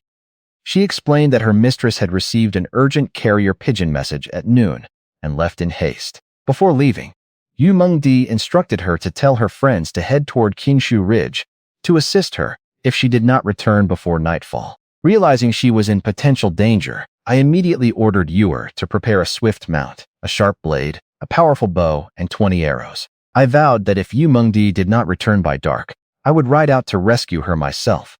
Considering her a close and valued friend, Yu Er agreed to leave the horse and armaments outside the front door as a signal if her mistress remained missing. Leaving the shop, Chen Taibao walked behind me with immense pride, thrilled by my growing influence in town. I reminded him that true respect must be earned through hard work. Anticipating a late-night rescue mission, I instructed him to return to the village alone later and tell my mother that I had stayed in town drinking. Chen Taibao offered to accompany me into danger, but I turned him down, noting that he lacked the combat skills for such a rescue. We then walked into a rundown restaurant to confront Chen Taibao's prospective father-in-law. A chubby, middle-aged man named Sun Kongwu was dozing near the entrance. When Chen Taibao timidly called out to him, Sun Kongwu sprang up in a fury, demanding the 100 taels of compensation and threatening to report the boy to the magistrate. Chen Taibao stepped aside to introduce me. Seeing my imposing martial aura, fine dark robes, and confident demeanor, Sun Kongwu choked back his curses and suddenly softened his tone. I cupped my hands with calm authority, introducing myself as Li Heng, and stating that I had come to formally settle the marriage between the two young lovers. Sun Kongwu sneered at the mention of a wedding, refusing to marry his daughter to Chen Taibao and demanding the 100 taels of silver before writing any letter of understanding. I paced outside the entrance with my hands behind my back, stating that while 100 taels was well within my means, having a conversation first could bring immense benefits to his family. Hesitant yet intrigued, Sun Kongwu invited me into a private room while ordering Chen Taibao to wait outside. Over a cup of bitter buckwheat tea, Sun Kongwu asked about my background. I calmly presented my 3 identities. First, I was an expert hunter who moved freely through the mountains. Second, I served as the commander of the newly formed border guard team, tasked with defending the local frontier. Third, and most importantly, I was appointed by Commander Chen Hualong as a 5th-rank instructor in the Azure Dragon Army. Hearing this military title, Sun Kongwu was thoroughly stunned, rising to his feet in disbelief as he realized I held substantial official backing. Worried that I intended to use military authority to intimidate him, Sun Kongwu looked troubled. I assured him that I had come to reason rather than coerce, asking why he opposed the union so fiercely. Enraged, he admitted that while Chen Taibao's poverty was bad enough, he could not bear that the boy had crossed the line with his only daughter, despite having zero skills or prospects to provide for her. I praised his care as a devoted father and poured him more tea, urging him to calm down. I pointed out that the young lovers acted with mutual affection, making it unfair to place all the blame on Chen Taibao. I promised to take the boy under my personal wing, starting today, training him and guiding him onto a righteous and prosperous path so his daughter would never suffer. Moved by my pledge, Sun Kongwu conceded that his demand for silver had merely been an attempt to vent his anger. He proposed a 3-month challenge. If Chen Taibao could achieve a notable success during that time to prove his worth, he would gladly marry his daughter to him, without taking a single penny of betrothal silver. I struck the table 3 times in agreement. Leaving the restaurant with a deliberately stern expression, I saw Chen Taibao panic, pick up a brick, and prepare to smash the shop in reckless despair. Sun Kongwu rushed out of the restaurant and yelled at Chen Taibao, who dropped the brick after I signaled him. Sun Kongwu nodded to me and walked back inside. When Chen Taibao asked about our discussion, I told him that his future father-in-law gave him 3 months to accomplish something worthwhile to earn his daughter's hand.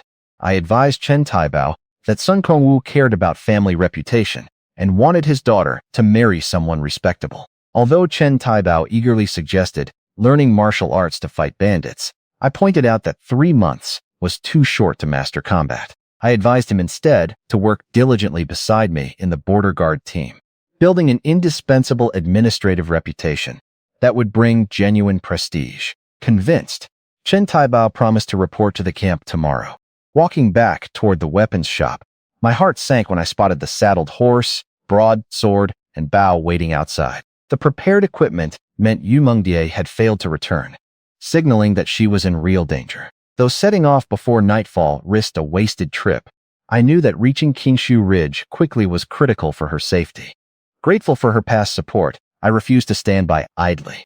I sent Chen Taibao back to the village alone, instructing him to tell my mother that I stayed in town for drinks. Equipping the weapons and mounting the horse, I sped out through the south gate toward Qingshu Ridge, a vital strategic passage connecting the northern tribes and the Dagon territory. By the time I reached the desolate ridge, night had fallen. Smelling roasted meat on the wind, I secured my horse and climbed a rocky slope. Below lay a small campsite with tents and a dozen men disguised as northern merchants. Though their disciplined movements revealed they were trained soldiers. Moving like a ghost, I knocked out an exterior guard and slipped into a tent near the campfire. 2 older men were drinking and eating roasted meat. One, named Chaolutu, boasted to his companion, Lord Bazach, that the woman would have to yield because the surrounding mountains were swarming with their forces. When Bazach questioned why their leader chose this woman, Chaolutu revealed that Yu Mengdi possessed immense political influence, noting that even Commander Chen Hualong of the Azure Dragon Army showed her deep deference.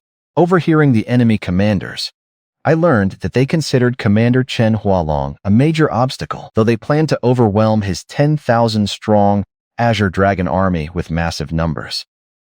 Bazach then stepped away to check on Yu Mengdi's situation. I shadowed him and his 2 escorts silently through the windy night, across the mountain paths, until we reached an outpost manned by 10 northern soldiers.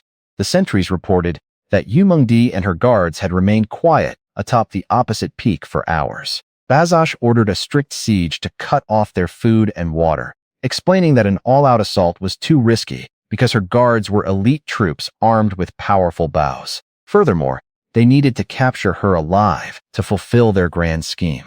As Bazach turned to depart, I stepped out from the shadows.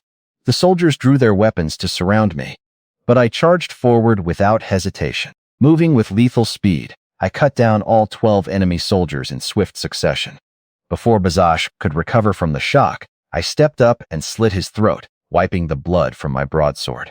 Knowing the northern forces would soon notice the wiped-out post, I rushed toward the opposite mountain peak to find Yu Mengdi.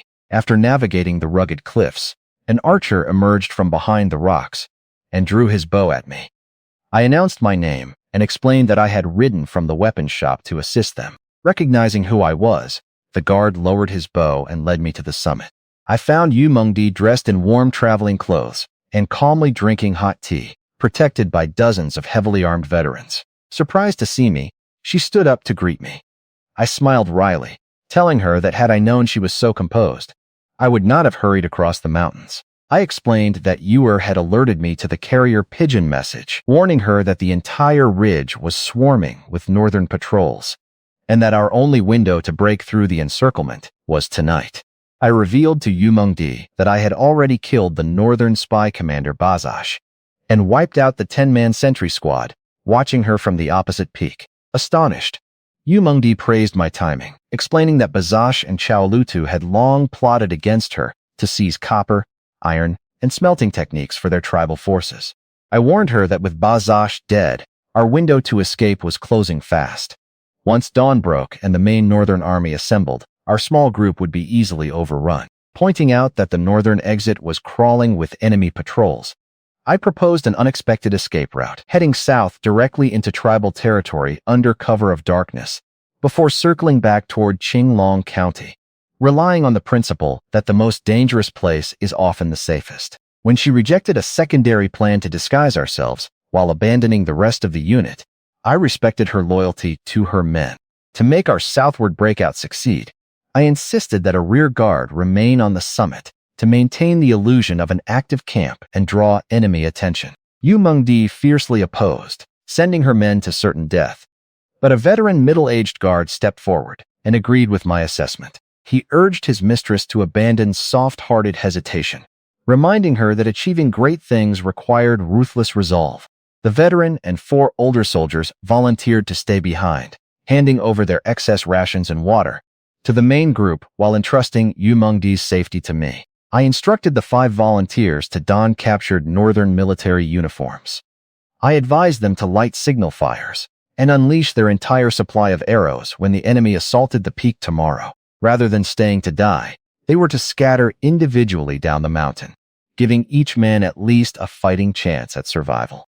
Yu Mengdi asked anxiously if there was another way to save the rear guard, but I gently explained that this was the best strategy on a brutal battlefield. The middle-aged veteran agreed with me and urged his mistress to maintain a clear head, promising her that they would return safely to claim a rich reward in Qinglong County. Leaving them with water and dry rations, I urged the volunteer squad never to lose hope of survival. The veteran solemnly entrusted the lives of his mistress and the rest of the group to me, a responsibility I took on without hesitation. Taking advantage of my superior night vision, I led the main group down the rugged mountain path into the dark territory to the south. Along the trail, I suddenly signaled the squad to halt and take cover. Detecting movement ahead, I decided to scout the area alone to prevent alerting the enemy or triggering signal flares. About 60 to 70 meters forward, I spotted 6 northern soldiers gathered together. Because this region sat directly on the tribal border, the soldiers were openly wearing their standard uniforms to eliminate the risk of an alert being raised. I waited patiently until 2 men stepped away into the shadows to relieve themselves. Moving silently behind them, I slit the first soldier's throat and cleanly snapped the neck of the second before he could cry out. With 4 enemies remaining, I climbed atop a tall rock less than 20 meters away. Drawing my bow in swift succession, I shot 3 lethal arrows that took down 3 soldiers before they could organize a defense. The final soldier drew his scimitar and pulled out an emergency bamboo tube, but I leaped down and struck him through the throat before he could activate it. I sheathed my blade, collected the bamboo tube, and returned to the waiting group. Showing them the captured tube, a young guard identified it as an expensive signal flare. I confirmed that all 6 patrolmen were eliminated, averting an immediate disaster. Taking command, I asked Yu Mengdi for a regional border map while ordering the men to dispose of the corpses thoroughly, so we could continue our southward march undetected. After the soldiers disposed of the bodies under my instruction, Yu Mengdi brought out a regional map and held a candle so I could study the terrain. I estimated our current position and calculated that traveling about 300 miles south would lead us directly into a northern border town. While I had no intention of marching into the enemy's stronghold right now, I explained my plan to find a secure hiding spot nearby. We would monitor enemy movements and launch our breakout back into Qinglong County under the cover of night, once their troop distribution shifted. Impressed by my clear strategy, calm leadership, and map-reading skills, Yu Mengdi asked where I had learned military tactics. I deflected the question, claiming an innate understanding, and pointed out that her well-disciplined guards clearly behaved like elite soldiers rather than ordinary merchant escorts. Although she promised to reveal her true background to me in the future, I assured her that her identity did not matter, as I was simply here to repay her past kindness. To speed up our search for shelter, Yu Mengdi suggested splitting into 2 small scouting groups and regrouping in half an hour. I agreed, took several capable men, and headed eastward. A few hundred meters out, I discovered a natural sanctuary where 2 massive rock formations leaned against each other, creating a sheltered opening large enough to hold dozens of people. I ordered the scouts to clear the weeds and secure the cave while I returned to bring the rest of the unit.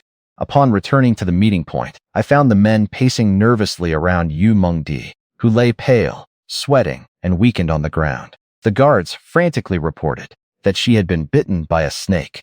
I rushed over, ordering the crowd to back away to allow fresh air. When I asked where she had been bitten, Yu Mengdi weakly managed to say it was on her thigh. As I reached to examine the wound, she grabbed my wrist in embarrassment, because the men were still watching. Realizing the awkwardness, I ordered the guards to leave immediately and hunt down the snake that bit her. Once the men dispersed, I told Yu Mengdi to treat me as a physician. I grabbed her trouser leg and tore the fabric open, only for an embarrassed Yu Mengdi to cry out that I had torn open the left leg instead of the right. Smiling awkwardly, I reached over and ripped open the right pant leg to inspect the bite. Examining the bite on Yu Mengdi's inner thigh, I was relieved to see that the wound was slightly swollen, but not immediately fatal. When she described feeling feverish, dizzy, and thirsty, I confirmed that while the snake was venomous, the toxicity was manageable. Using precious strong liquor from my flask, I disinfected the wound thoroughly despite her embarrassment. To ensure her dignity before her men returned, I took off my outer pants and gave them to her to wear, turning my back like a gentleman while she changed in the shadows. After she finished dressing, I handed her my water flask to rehydrate in small sips. Curious about my diverse skills in martial arts, poetry, archery, military leadership, and medicine, Yu Mengdi teased that I might be an ancient reincarnated immortal. I brushed off her speculation, telling her that maintaining a little mystery was better for both of us. When she asked if I was afraid she might fall for me, I noted that a lady of her high status surely had a noble marriage arranged already, causing her expression to darken with quiet hesitation. Just then, the guards returned cheering with the dead snake. Seeing me in my undergarments while Yu Mengdi wore my trousers, the men exchanged awkward looks. I inspected the carcass and identified it as a mildly venomous, scaly snake rather than a lethal cobra, assuring everyone that she would recover fully after a few hours of rest.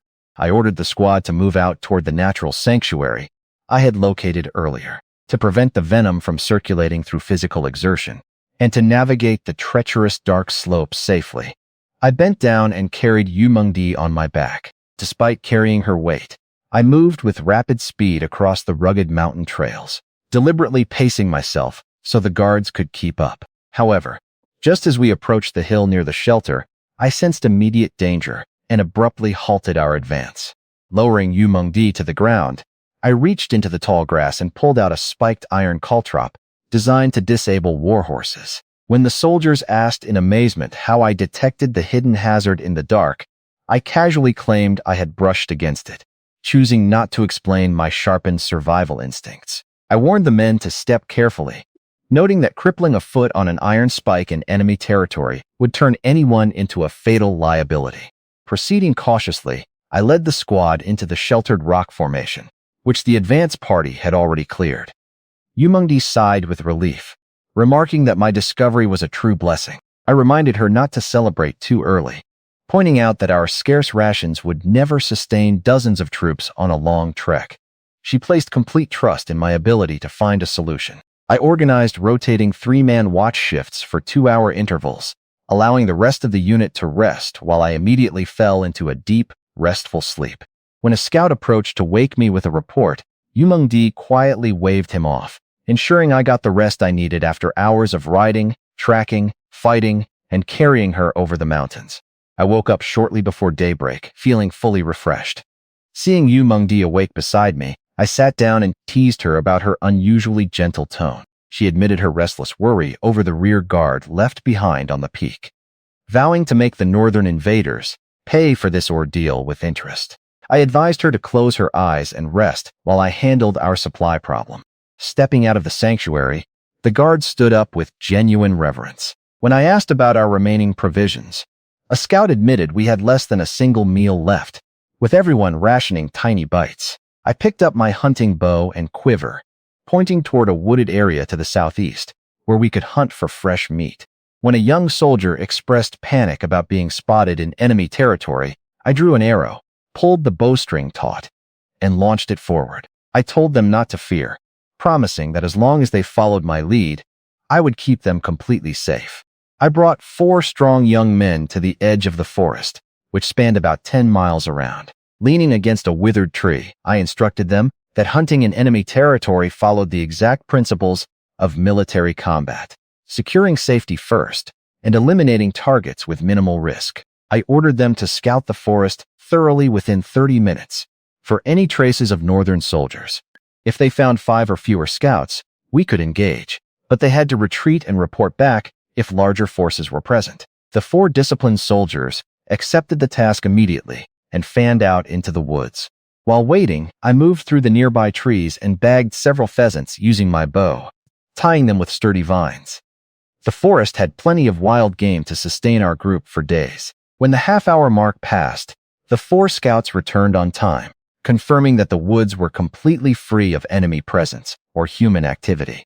Relieved by the all-clear, I divided our hunting zones to gather as much food as possible. To motivate the men, I promised on Yu Mengdi's behalf that the scout who brought back the most game would receive a generous bonus upon returning to Qinglong County. We split up to begin our hunt.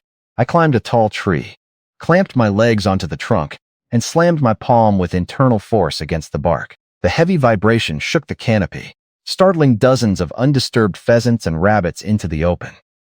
I drew my bow and shot down 4 pheasants in rapid succession. As I aimed my 5th arrow, a shriek startled me from behind.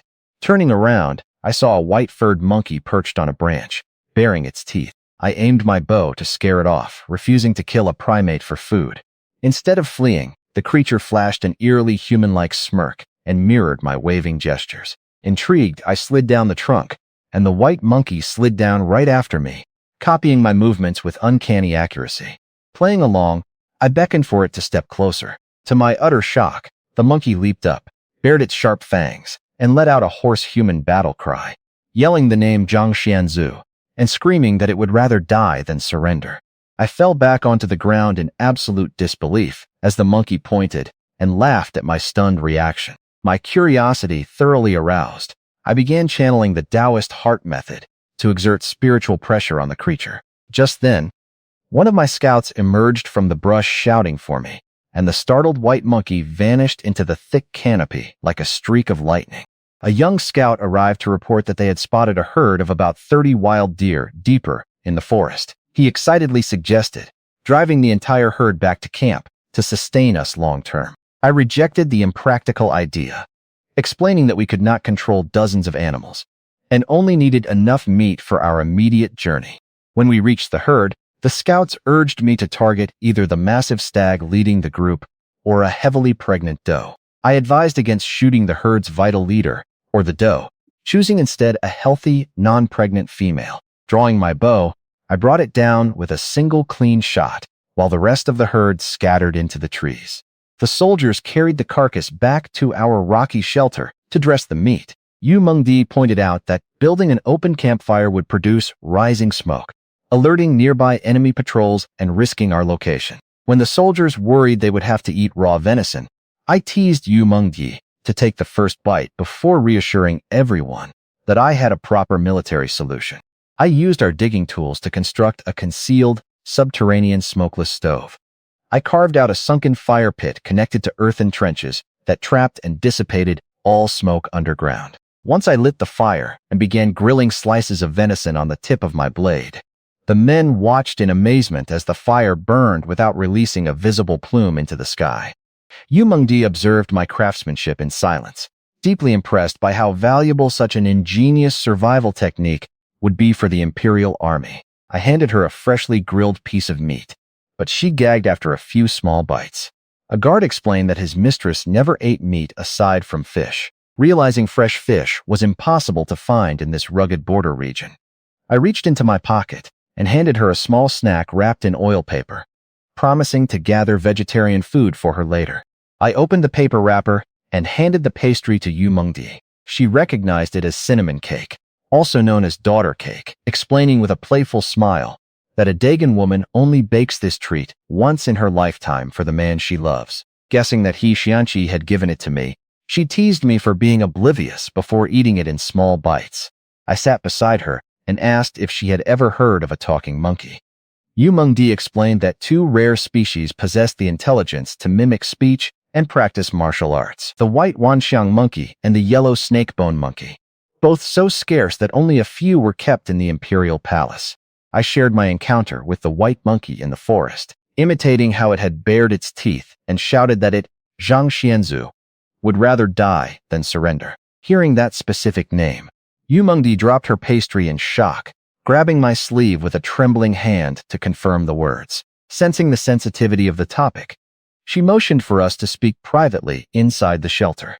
In tears, Yu Mengdi revealed that Zhang Xianzu was her former teacher and a legendary general. 15 years ago, he had driven his army deep into northern territory, routing the enemy forces. However, corrupt court officials slandered him, prompting the emperor to issue 20 recall orders. On their return march, his entire unit was ambushed and annihilated by enemy rocket forces, leaving the general's fate unknown.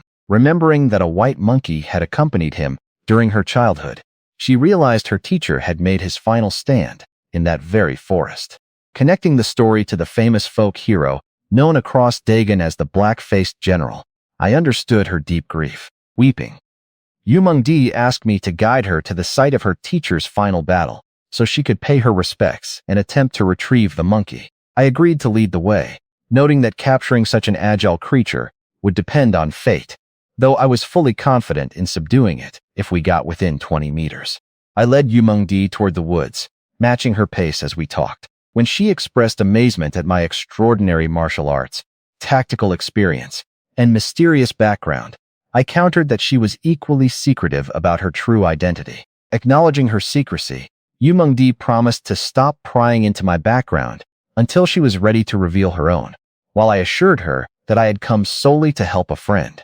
Reaching the edge of the woods, Yu Mengdi reflected somberly on the site where her teacher had fought his final battle. I remarked that the black-faced general was a true patriot, lamenting how tragic it was for loyal ministers when an incompetent emperor held the throne alongside corrupt officials. Yu Mengdi immediately turned fierce, warning me that speaking ill of the current emperor could cost me my head.